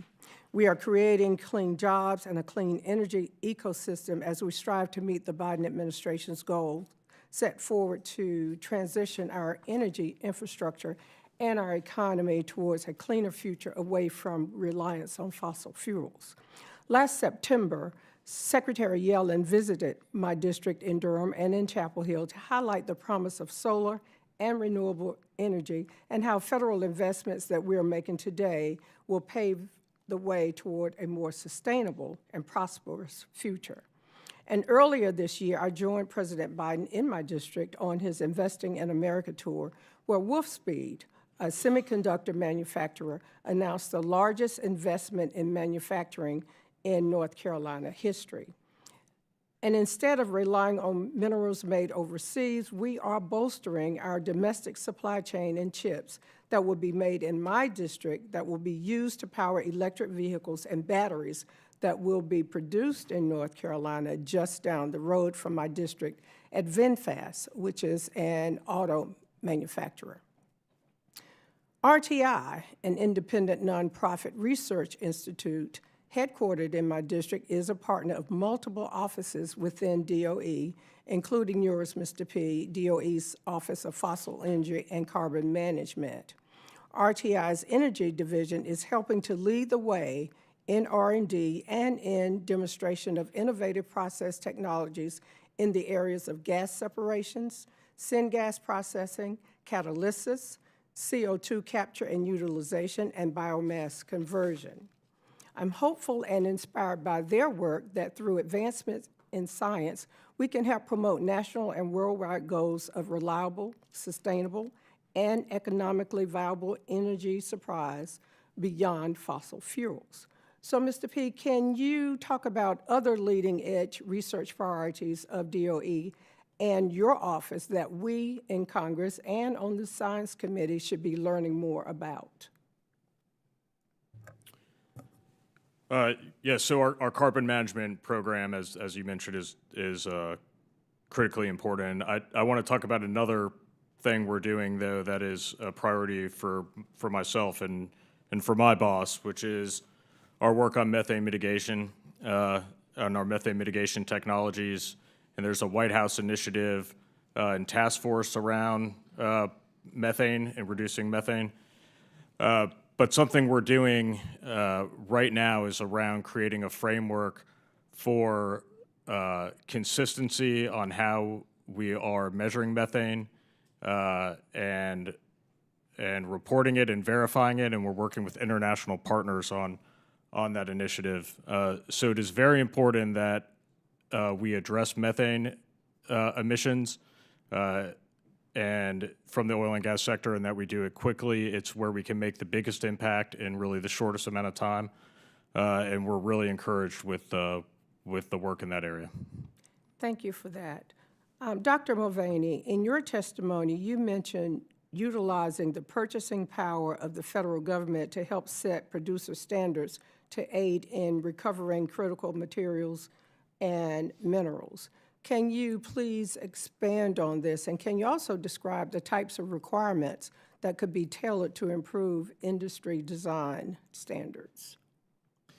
Sure. The Environmental Protection Agency recommends the EPEAT standard be used for federal procurement of computers, for example. And recently we, as part of a joint committee, established an ultra-low carbon solar standard, which requires that manufacturers of polysilicon and some of the supply chain pieces that go into solar panels are made in a sustainable way with very low carbon.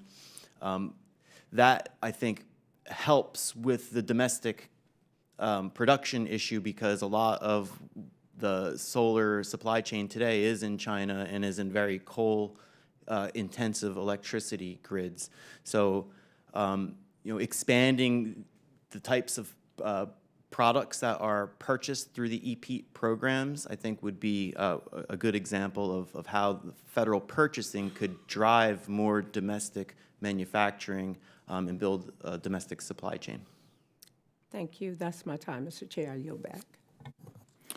Chair recognizes Mr. Franklin from Florida for 5 minutes. Thank you, Mr. Chairman. Sir. Mr. Broody, K-Tech has a long history of partnering with local universities who enter into cooperative agreements with national labs like the Pacific Northwest National Laboratory. And in your experience, what are some of the benefits of working with both leading national labs such as PNNL and universities such as Florida Polytechnic University? Thank you for the question. They have good staffs that can help us work, because we're a small company and we have a limited staff. So they can take the workload off of us for a lot of things that they do well, and that we can help them and direct them in the way that we think can be most efficient for the use of their people. And we are actually submitting together with the Florida Institute of Phosphate Research and the Pacific Northwest National Laboratory a bid to the Department of Energy to extract rare earths from phosphoric acid sludges, which is another place where you can find a lot of rare earth materials. And the sludges are a byproduct of the phosphoric acid refining process, and they tend to be waste products. And one of the things I always wanted to say is that how do you reduce mining? Well, use the products that are already there, like the phosphogypsum that we're dealing with in South Africa. We're going to clean that up, by the way, and the gypsum that's going to be created as a result of taking the rare earths out and the fluoride out is going to be sold to third parties. It's going to be able to be used for wallboard. It's going to be able to be used for agricultural purposes and road-based materials. So that's another way that things can be done effectively. And go ahead. Well, I hope you're successful in that project with phosphogypsum, because obviously we have a lot of that in Florida, and if we can stabilize that material and also turn it into a good, that would be a huge win-win. So I appreciate the efforts there. With mentioning the Florida Institute and Florida Industrial and Phosphate Research Institute, FIPR, Dr. Patrick Zhang there has said that we could satisfy nearly 50% of the U.S. demand for many of the critical rare earth elements just from Florida alone. That's a bold statement. If he's even directionally accurate to any degree, that would be wonderful news. And because I also know there's a lot of smart people in other places working on things like that. Do you share his optimism? Well, I do, in a way. We have to do the test work to make sure it works and it's economical. I think that's the key behind a lot of this research is it economical? Right. Because if it isn't economical, then there's no sense in doing it. And you have to be careful about how, you're not going to create a bigger mess after you've done this than you started with. But I think he's got a good idea. I mean, there's the gypsum in Florida. There's 1 billion tons of gypsum in 24 stacks in Central Florida. And so that's a problem for the long term. Now, it's somewhat mildly radioactive, so that has to be dealt with too. But I think there's ways to go about doing that, and the rare earths in the gypsum in Florida is not quite the same as it is in South Africa or Brazil because they come from different deposits that were mined. They're igneous deposits in South Africa and Brazil. The deposits that were mined for phosphate in Florida and many other places in the world like Morocco and Saudi Arabia are from sedimentary deposits where the rare earths don't tend to concentrate as much in the gypsum and there's not as much in the raw ore to start with. So, but there's good potential there, I think, for that. Okay. And I can raise one other point. Right. There's fluoride in the gypsum stacks in Florida. It's very acidic.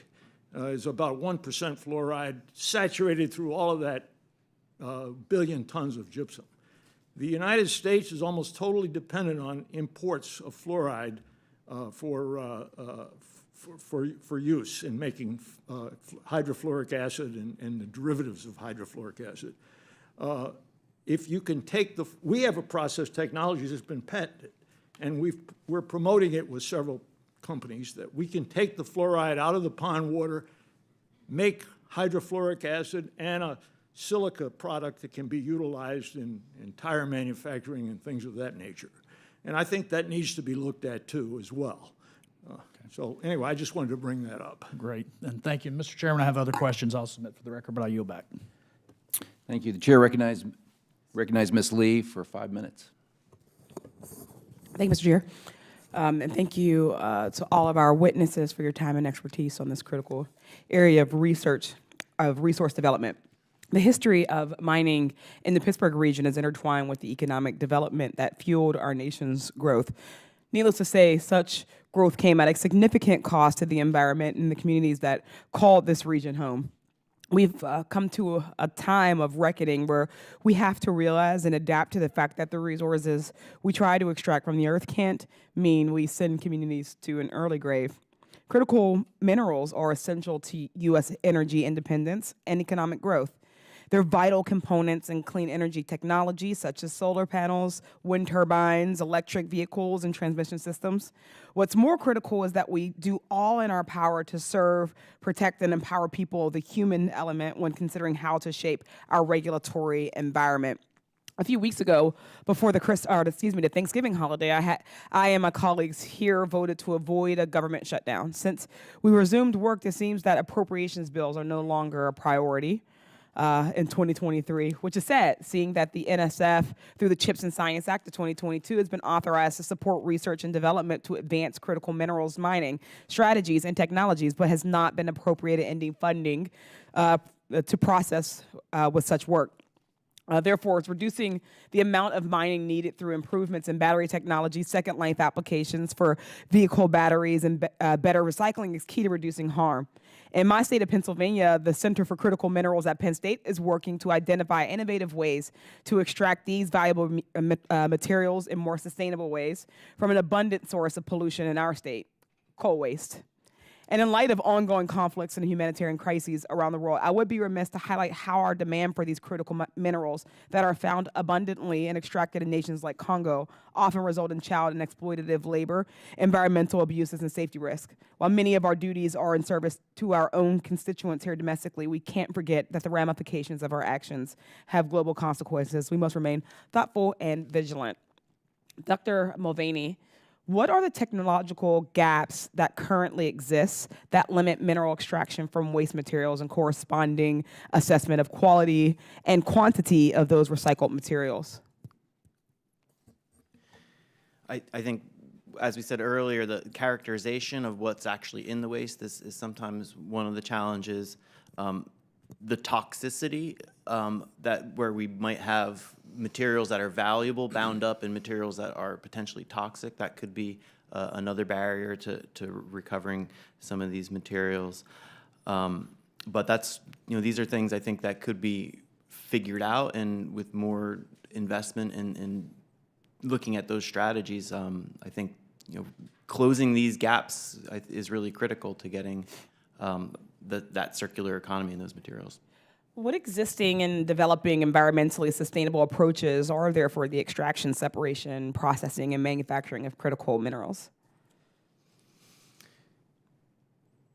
Could you repeat that one more time? Yeah, I said, what are the existing and developing environmentally sustainable approaches? So, as we're talking about, extraction and manufacturing, are there environmentally sustainable approaches that we could prioritize? I think some of the non-mining techniques might be areas that we start with. I think, despite the concerns about direct lithium extraction, for example, there are potentially opportunities there to recover materials from those resources. Dr. Horn, China dominates processing and refining of the critical minerals essential to a clean energy transition, and yet the methods they use to process and refine these minerals and elements are extremely destructive to our environment. How can federal research funding help us compete with China's monopoly on processing and refining and ensure that we're truly achieving clean energy? Thank you, Congresswoman. I don't want to sound overly optimistic because I know a lot of this has been about threats, but the technology really is there from a U.S. perspective in ways where we can cleanly outcompete PRC industry, right? They're working with the command economy. They have no regulations, no oversight. We have all of those, and what it has resulted in is decades of research that is now coming into commercialization. So there are technologies that can take tailings, even coal waste, and economically turn it into battery materials of various forms. And so I think we need to support those technologies, especially the ones that have investor interest and potential to go fully commercial and double down on that. And then that is the way we will get there organically. Thank you so much, and thank you to the panel. I yield back. Thank you. I now recognize myself for 5 minutes. Quick question, Mr. P., is your father General Benny P.? My father-in-law is Colonel Marshall McCree, and I'm still trying to convince my wife that it was a good idea that he allowed her to marry a nuclear submarine officer. So he is quite beloved in our family. Well, thank you. Yeah, our families know each other. I want to jump in. I have a little bit of experience in mining and treating acid mine drainage and trying to precipitate metals out and treat different waste streams out of leach mines, for example, out of tailing mines. For the gold industry and a lot of research around that. I would not pretend to be an expert, but I've touched it a few times, including binder for backfill and nickel mines in Ontario, et cetera. So I'm super interested in this. But I want to, if I may, have the juxtaposition between Mr. Horn and Mr. Cares. Is that right? Where I hear the national security mandate, I certainly share that concern and that priority that we get moving on this. And yet I find, Mr. Cares, your testimony that we need to do it we need to be exploiting these minerals and where they exist and in concentration to make them economically viable and environmentally responsible. I know we will do that. Dr. Cares, do you mind first, saying, do we have enough information right now to start, if we had investors to go attack these, do we know where these minerals are today? I would say that the answer to that is no. So the Department of Interior has been tasked to map the entire United States through the USGS. But I've talked to my colleagues at the USGS, and they're wonderful geologists.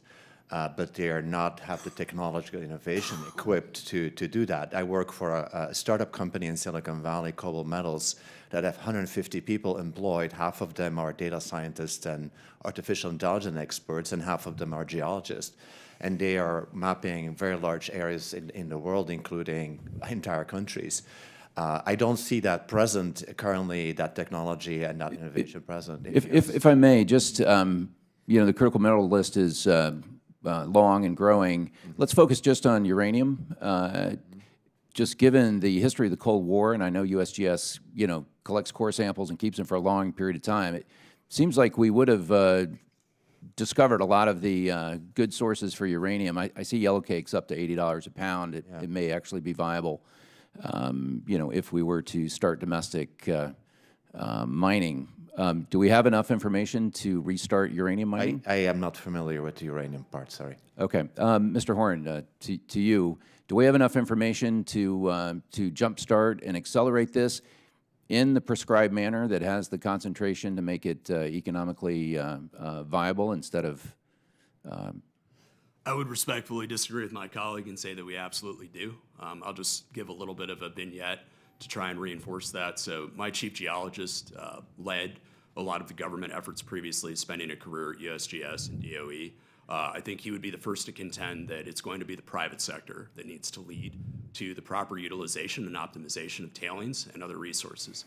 I understand probably that you're aware as well that not all tailings are created equal.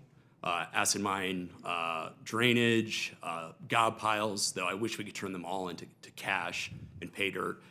It just can't be done with the current technology. However, there is current technology that can do it. I can show you, if you'd like, a tailings pile that I believe has a defendable NPV of $3 billion based off of the concentration. Is that every tailings pile? No.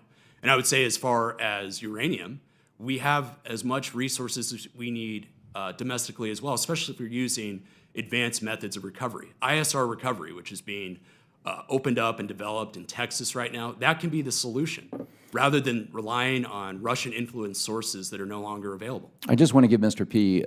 Opportunity to jump in here because you sit at the nexus of a lot of this kind of data. How do you feel about our knowledge that we could go out and successfully begin exploiting opportunities to build up our ability to mine critical minerals? Yeah, I mean, I think we are in a great position. Our work on unconventional feedstocks, that's taken 10 years to get where we are today, is about to explode, and there's a massive amount, significant amount of critical minerals that we can get from unconventional feedstocks. The work we have done in our office on the subsurface for years on oil and natural gas and shale, the work that geothermal has done can be revolutionary to the mining industry. So we have a lot of opportunities here domestically. Okay. Just want to respect my colleagues. Thank you very much. Chair recognizes Mr. Caston for 5 minutes. Thank you for your answers. Thank you, Mr. Chair, and I appreciate you all being here. Good news is we're nearing the end. I want to just level set a little bit, and Mr. P., I want to get to a question for you because I've never seen a good answer to the question that I have in my intuitive head. So as you listen to this, tell me if you think my intuition's wrong. Let's say all of us got together tomorrow and we want to go out and build a coal plant. We're going to require hundreds, thousands of tons of material for steel, for aluminum, for copper, for rare earth metals, for the high temperature parts of the combustion system, the catalytic controls on the back end to take out the acid rain forming compounds, maybe the electrostatic precipitator. And then we're going to get the whole thing built. And then we're going to need hundreds, thousands of tons an hour of coal to run the thing, plus the diesel fuel to cart the coal ash away, plus all the trucks bringing the water treatment chemicals in.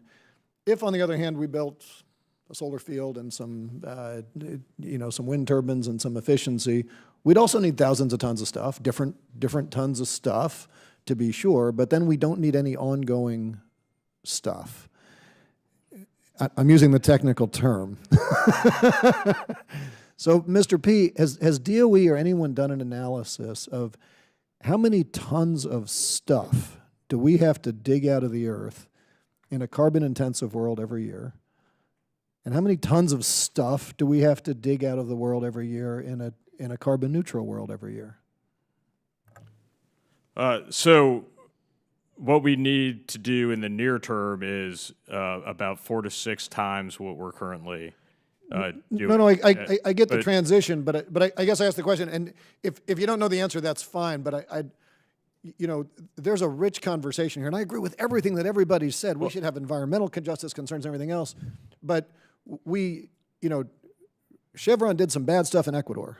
That's a serious environmental justice problem, right? And if we need less stuff, then those issues become smaller. Yeah, I mean, I think one of the key pieces, and when we talk about some of the international supply concerns around critical minerals versus a fuel like oil and natural gas, is we don't constantly need it, and it's not immediately disruptive to our economy, even when there is a supply shock. It is something that we can continue to reuse. It goes into products.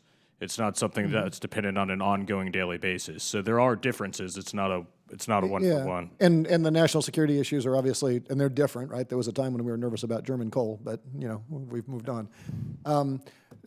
Dr. Mulvaney, I want to shift to you. I really appreciate all of you keep reminding us of the value of recycling, and I appreciate that. This committee last term, we had a field hearing not far from my home, which was convenient, out by Argonne, talking about battery recycling technologies.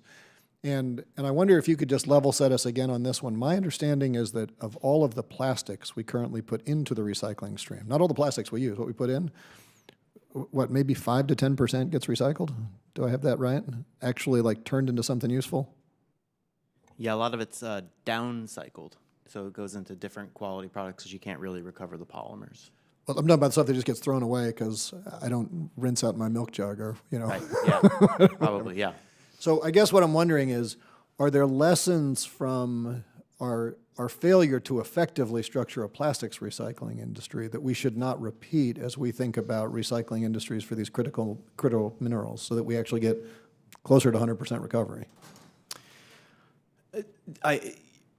Probably not in the sense that household plastics and things like that, they're usually just waste management issues for the local communities. I think there are lessons to be learned from other metals recycling. So for example, I often hear something like 90% of all the steel we've ever made is all still in products because we recycle that pretty continuously. And those are lessons that we can, that's a great example of a circular economy, and I think we can continue to drive the loops in that direction. Yeah, there's a rich conversation about gold versus silver on that front as well.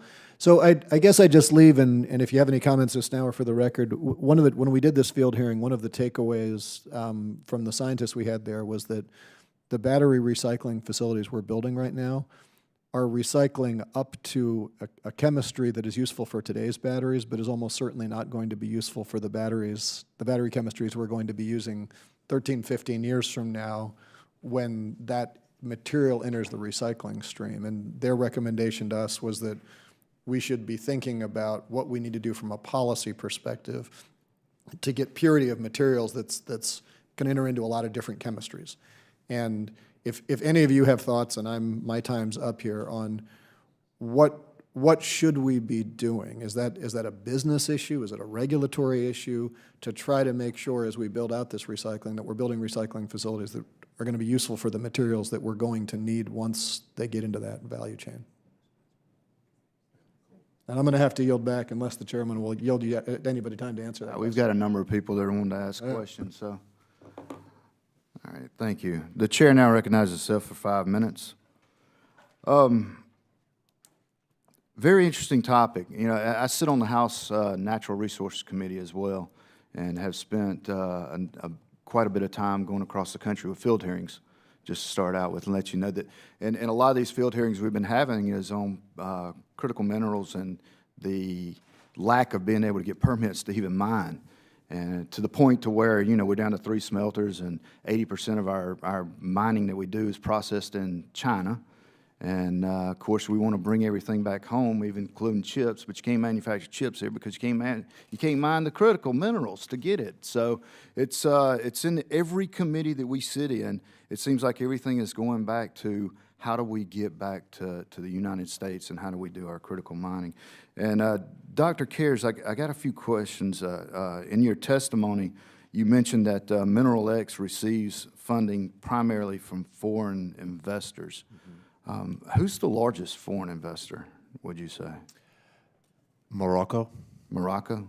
Yeah, we do lots of work on the phosphate value chain in Morocco. For example, as my colleague said, Morocco phosphate creates a lot of waste, and we're using artificial intelligence to design a new system of mining and processing in Morocco. We'd love to do that in the United States. We just can't get any funding. So China has made it a point to let everybody know that by the end of 2045 or 49, whichever one, that they want to be a leader in everything, socially, economically, space, the whole 9 yards. And they have been very good at getting the technology from the United States in one of two ways. Either they do investments as a foreign company, or they outright steal the technology. Either way, they get it. And so how do you ensure that research security in this industry, this critical industry, and safeguard these advancements so that they don't end up in the hands of countries like China? Well, I can only talk to artificial intelligence because that's the technology that we're using. And I think it's critical that we not only be developing this AI for what we're doing now, generative AI, open AI, things like that, but also develop AI for upskilling technology in these sectors, the mining industry, et cetera. So I think there's a great opportunity for the United States to be a leader. We are a leader in artificial intelligence, but we can also be a leader of using artificial intelligence in traditional industries, and that is not happening today. And I think that's very important because I see a lot of work done in China on using artificial intelligence in various resources industries. And so I think we need to invest in that, and such as the Chinese. Are they an investor? No, they don't invest in us. Okay. Yeah. All right. Mr. Horn, I also want to echo thank you for your service. It's people like you let my kids grow up to be free. And we owe our veterans a debt of gratitude we probably could never repay. But, and I also, this isn't my question, but you mentioned coal and how coal waste, you can take care of it now. And I find it funny, I was just visiting a power generation plant near my home, coal generator, had 4 units, they closed one from a neighboring state. It was the cheapest power they could produce, and clean.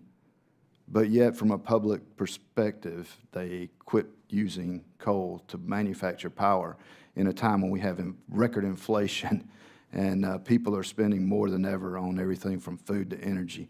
So I thought that was kind of telling what you had to say there. But in your testimony, you stated the need to streamline the government regulatory process for critical mineral mining. What regulatory hurdles currently stand in the way of innovation and commercialization for mining critical minerals? And what can Congress do to help remove these things? Well, thank you, Congressman, and thank you for your kind words. I mean, it's a challenge dealing with this subject because we don't want to lower ourselves to the Chinese standard, right? And what we do every time we buy materials that are sourced through their slave labor, their disastrous environmental policies, is we adopt their terrible policies as our own. We cannot do that. So I'm not advocating for trying to replicate what they're doing. What I'm advocating is we take a holistic look at this, much like you indicated that there can be uses for coal that are actually environmental pluses, right? Remove carbon from the atmosphere, it's things of that nature. We need to do the same thing with consideration of permitting, right?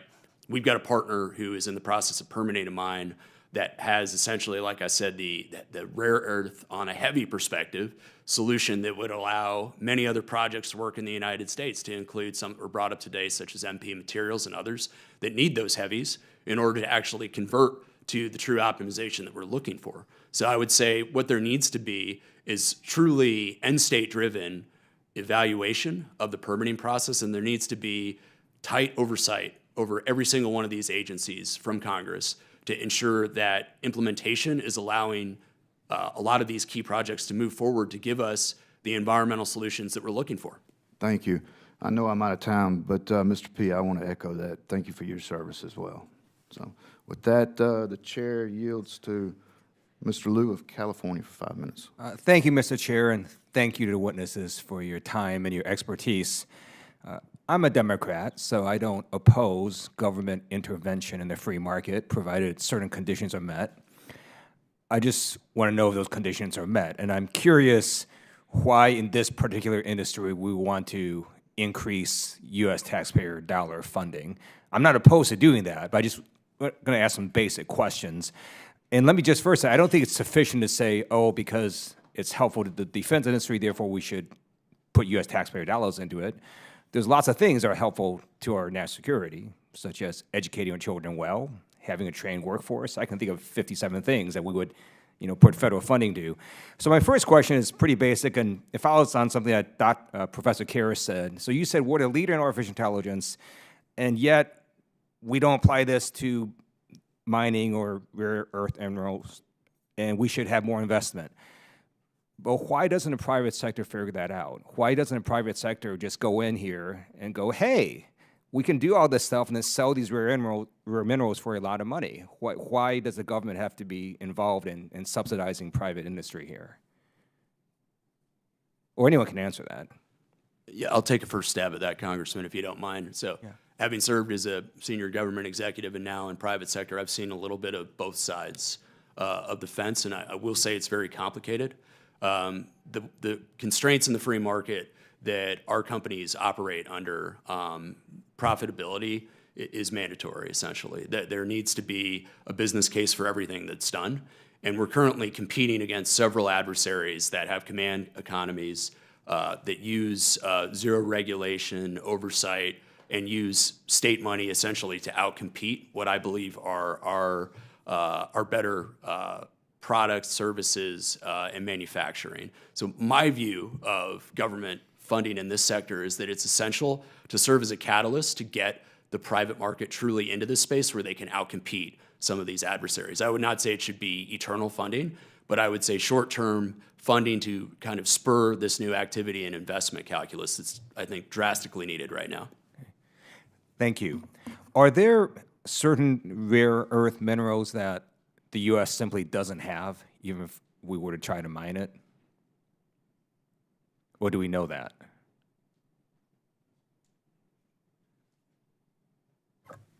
I mean, I believe we have access to all of the rare earth metals, rare earth elements, unless someone wants to contradict me to that. The problem is we don't have the rest of the supply chain. And why is it that we don't have, why is it that China has all these processing facilities and nobody else in the world does? I mean, we used to have it, right? I mean, we used to lead the world in processing rare earths decades ago, and then through some of the reasons that were talked about, you know, a country that can manipulate its markets has been able to just, through economics, things have moved over there because we couldn't compete. And so the industry was allowed to move to China, and essentially we just stopped doing it. And now we're realizing as a country that we put ourselves in a serious position. So what you're saying is we could, next year, just start processing these things or building facilities to process these minerals, just that they won't be profitable. Is that basically what you're saying? So it's not just about building the facilities in the industry for doing the refining and processing. The other problem is when it's gone away, we've lost the entire workforce, all the education, the people skilled in trades and engineers and that whole process. And so it's not as easy as just saying, well, let's, you know, have the Defense Department, you know, use the DPA and get something built. We've got to build back the entire capacity that was lost. Yes, go ahead. If I could just add to that, and I don't want to play geologist, I think the only rare earth element that we don't have is promethium because it has to be constructed and it doesn't naturally occur, but it's not of high use anyways. I guess what I would say is that we are close in a lot of those areas to actually commercializing things, more so than people would realize. There is a workup period, though. There is a workup period, and there is a high standard that the private sector is looking, right? When I propose a project, my investors are expecting a 10x return, or they're going to say it's safer to go to another industry. That's what we're up against, and that means that it takes some time and some incentives from a federal perspective to actually outcompete the other options in commercial real estate and other sectors. Thank you, I appreciate it. The chair now recognizes Mr. Tonka from New York for 5 minutes. Well, thank you, Mr. Chair, and I thank Chair Lucas and Ranking Member Lofgren for holding this hearing, and thank our witnesses for being here today to share their expertise on this very important topic. Last Congress, I was proud to work with my colleagues to pass sweeping legislation to accelerate our clean energy transition, create good-paying jobs, and advance our scientific research enterprise. As implementation of these legislative efforts is underway and the demand for critical minerals continues to grow, we must ensure that they are an enabler rather than a bottleneck for the clean energy transition. This is why it is essential that we work now to guarantee that critical materials are being sourced in a sustainable, in an ethical, and in an environmentally sound manner. One facet important for protecting human rights and upholding high labor and environmental standards is indeed transparency. We must be able to see where materials are coming from and going to. So, Dr. Mulvaney, in your testimony, you discussed components of the recent EU battery regulation. Another portion of this regulation is increasing supply chain traceability with technologies like the digital identifiers, also referred to as battery passports. So, Doctor, what role do you think the development of tools like these for traceability could play in strengthening clean energy supply chains? I think those tools could play a big role. We definitely need to have more visibility into these supply chains. I see this with the solar industry, for example. The solar industry went into turmoil for a couple of years with the accusations of forced labor, and they couldn't figure out where materials were coming from. We've been advocating for, transparency in supply chains for a very long time. They still can only look one tier deep in their supply chain, so we need to be looking tier 2, tier 3, all the way back to where the materials are actually sourced from. So I think a combination of those tools, but also requirements to look further and deeper into the supply chain are critical. Well, thank you. And Secretary Peay, in your testimony, you also highlighted the need for mineral source traceability and verification capabilities. Can you expand upon DOE's efforts in this space, please?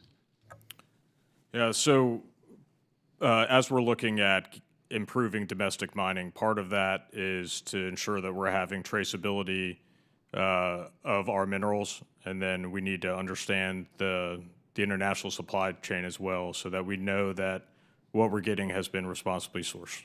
Thank you. And would anyone else care to comment on the need for supply chain transparency? Mr. Horn? I would just state the obvious that it's absolutely essential. Transparency, accountability, honesty of sourcing is how this sector needs to be built. There needs to be no secret, and I honestly believe that daylight is the best disinfectant to prevent against anything that we don't want to be supporting. So there are nefarious forces out there that see well-intended desires to push forward with energy transition and other things of that nature that are looking to capitalize on it in a negative way. We can prevent that by mandating transparency and accountability across the supply chain. Thank you. In addition to bringing visibility to supply chains, I believe there is work to be done to ensure that safe and effective recovery, recycling, and reuse play a role in these supply chains. It is crucial that we prepare now for rapid growth of different types of waste, from increasing and evolving clean energy technologies like batteries and solar panels or even wind turbines. To do this, we must improve and expand our current toolbox of technologies and strategies. Secretary Peay, in your testimony, you discussed diversifying supplies of critical materials, including recycling from end-of-life systems like wind turbines and exciting DOE initiatives like the Wind Turbine Materials Recycling Prize. Can you speak to any gaps you see in the technologies or infrastructure needed for recycling different types of products, and how efforts like these can help close them? Yeah, and so something that was mentioned earlier is about how the needs and purities will change in the future from the products that will be coming to end of life. And so our Office of Science is doing some of that work on fundamental chemistries to look at some of these products, and that's really important. And then everything we can do to make recycling more efficient will be able to help what's already happening in industry, because we're already seeing some great companies getting into this, like Redwood Materials and others. Thank you. Well, I'm out of time, but Mr. Baroudi, I had a question for you, but I'll have the committee get it to you, and we'll get it in writing. Thank you, gentlemen, again for your expert testimony and input. With that, I yield back. Thank you, Mr. Tonka. The chair now recognizes Mr. Miller of Ohio for 5 minutes. Thank you. I'd like to thank the chair and the ranking member for holding this morning's hearing, which has now gone into the afternoon, and for our witnesses for joining us here. Before this hearing, my team and I talked with some companies in my district in Northeast Ohio that work daily with the critical minerals and materials we're focusing on now to hear about some of the specific challenges they're facing.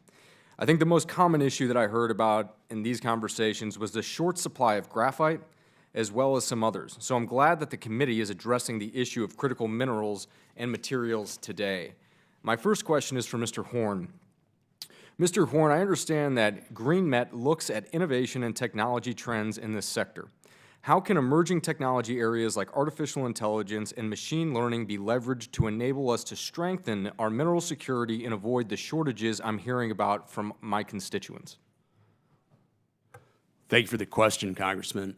I would say that AI can be implemented into all technical innovation across the entire supply chain. The projects that we're looking at with our partners to implement it span from minerals sourcing and scouting, similar to what some of the other witnesses have spoken of to. I think there's a lot that can be done there that AI can optimize. We're also looking at capabilities of automating portions of the metallurgy and separation cycles in U.S. facilities where, I honestly believe we can outcompete the Chinese on a cost basis because we can actually find ways to use implementation to outprice them on their own labor practices, which I think it sounds impossible. I think it could be done. I stand by that challenge. So I think AI and technology can be implemented in a way to give us an innovative edge over our adversaries in China and Russia, and allow us to actually produce the kinds of revenue and returns where investors and companies like myself can bring in larger commercial entities to double down and truly support the U.S. reemergence as the dominant producer in this category. Yeah, thank you for that answer, and I could not agree more with your assessment. My next question is for any of the witnesses. In each of your opinions, does the United States have the necessary workforce needed to develop a domestic supply chain for critical materials? And if not, what are some of the hurdles that we will face and try to meet this need? For any of the witnesses, please chime in. I'll start and say no.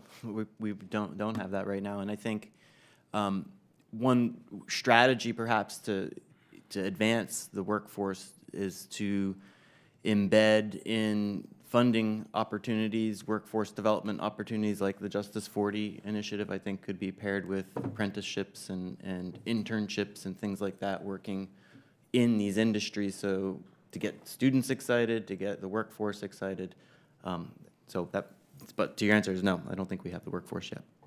Yes, Mr. P. Yeah, I'll add to that. Yes, getting both university level training and trade training is really important. We've lost a lot of these skill sets as this industry has moved overseas. We have a relatively small program on university training research, and we've been able to do some work on critical minerals at universities. So it's things like that, if we can expand, and I do like the idea of how you can pair things with funding opportunities to get training for people near these projects would also be super beneficial.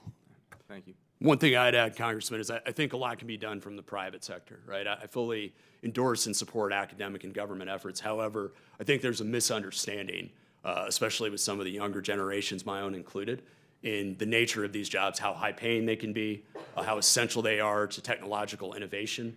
If it doesn't matter how old you are, but if you like an iPhone or a tablet or any forms of social media, this is critically essential for all of those. Yeah, and I don't mean to just jump in, but look, I'm 35 years old, which means that I didn't graduate from high school too long ago, okay? And so when I was going through the high school process, everyone told me that I needed to go to college, otherwise I was never going to be successful, okay? I wanted to be a United States Marine. I ended up doing that anyway, but after I went to college, but it wasn't what I wanted to do.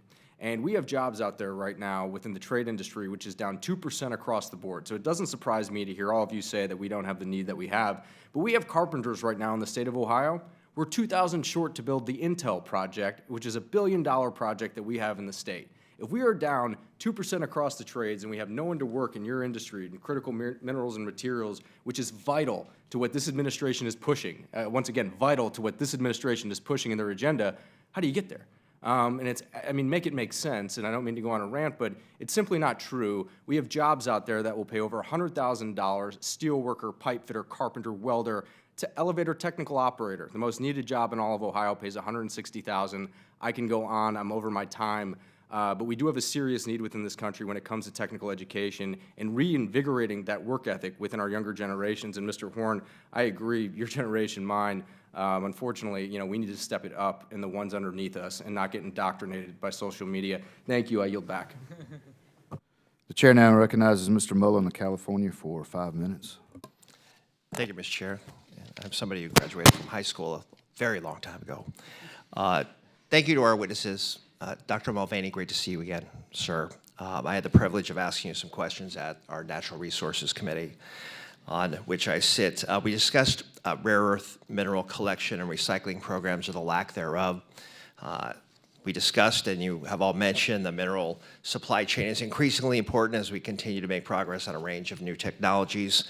Since we spoke, my office did some additional research on the circular economy and took a look at what Europe is doing on this, and it's waste from electrical and electronic equipment, or the WEEE directive that you had mentioned. Thank you for bringing that to my attention. So my question is for you, Dr. Mulvaney, or others, if they want to chime in.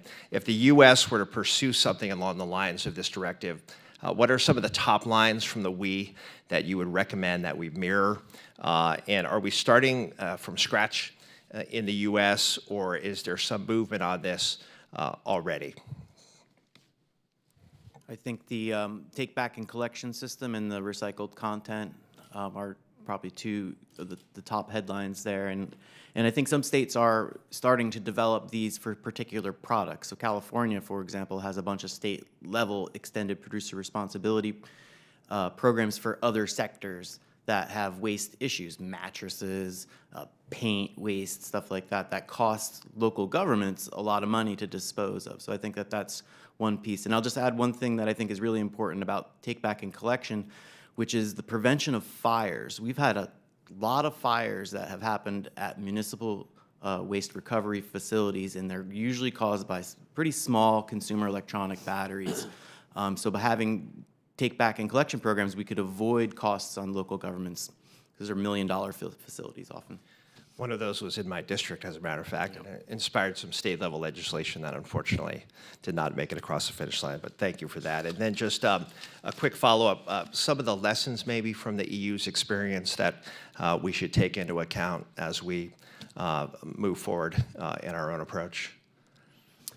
Well, I think on the optimistic side, when the EU set up these take back and collection programs for solar panels, they found reuse markets, and obviously reusing these devices that generate electricity still at pretty high quantities, 80%, 70% of their initial capacity, is a lesson to be learned. By stockpiling these materials, you could find second uses of them more often. All right, thank you for that. I yield back. The chair now recognizes Mr. Frost of Florida for 5 minutes. Thank you, Mr. Chairman. A strong critical mineral supply chain is essential, but we can also support alternatives to critical mining that can help fuel a clean energy future. Mining critical minerals is safer and more efficient than mining dirty fossil fuels, but that doesn't mean that it's 100% safe. Critical mineral mining can present challenges to workers' health, our forests, wildlife, and indigenous populations. Something I learned a lot about. I just did a trip to Chile, Colombia, and Brazil, and specifically when I spent time in Brazil and Chile, we met with a lot of indigenous leaders and populations that brought that up. It's why I'm glad that the Biden administration is thinking about how we can mine sustainably, but we can also decrease demand for mining and support the alternatives. Dr. Karas, there are alternatives to critical minings out there, such as sodium-ion batteries, but I know there's challenges to their use. What guidance is needed from federal agencies to help the research and development of commercially viable alternatives? Yes, sodium is a very interesting. Sodium will definitely be used for stationary, but it's likely not going to be used for EVs in the next foreseeable future. And that's just something to do with the material properties of thermal stability and also heavier. So that means that we are pretty much you're going to work with the lithium-ion battery particularly for EVs. I think what the challenge is, perhaps that can be, is to really look at how mass manufacturing of batteries needs to work.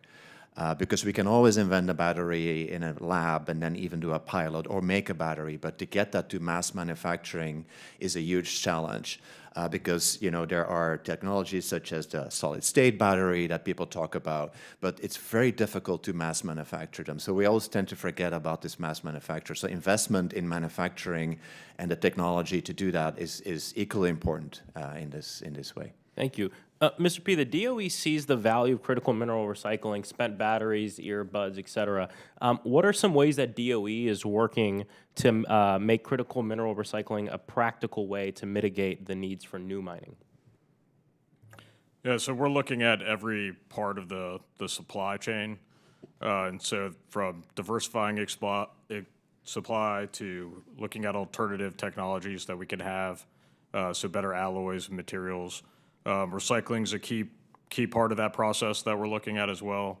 And so what are things we can do to improve some of the chemical processes in recycling, or some of the, or just some of the processing steps that we go through. But those are some of the key items we're looking at. How can Congress assist in encouraging the research and development of this recycling? So just continued support that we've been getting. We really appreciate the bipartisan support that this committee has given, and what the infrastructure law has been able to take from lab scale and get deployed now is key, and so the continued support is much appreciated. Thank you, thank you. It's important to remember that a shortcut to meeting demand is reducing demand, and we can reduce the demand for critical mineral mining by increasing usage of commuter rail, EV powered mass transit, et cetera. Urban planning that encourages safe and practical commuting by biking or walking is helpful too, and want to give a shout out to Orlando Bike Coalition, Orlando YIMBY, and Sunrise Orlando for the work that they do in advocating for that at our local municipal level. As we meet the demand for critical minerals to achieve a clean energy future, let's also promote alternatives to make our green economy as safe as possible. Thank you so much for being here, and I yield back. Thank you. I thank the witnesses for taking the time to provide this valuable testimony and the members for their questions. The record will remain open for 10 days for additional comments and written questions from the members. This hearing is adjourned.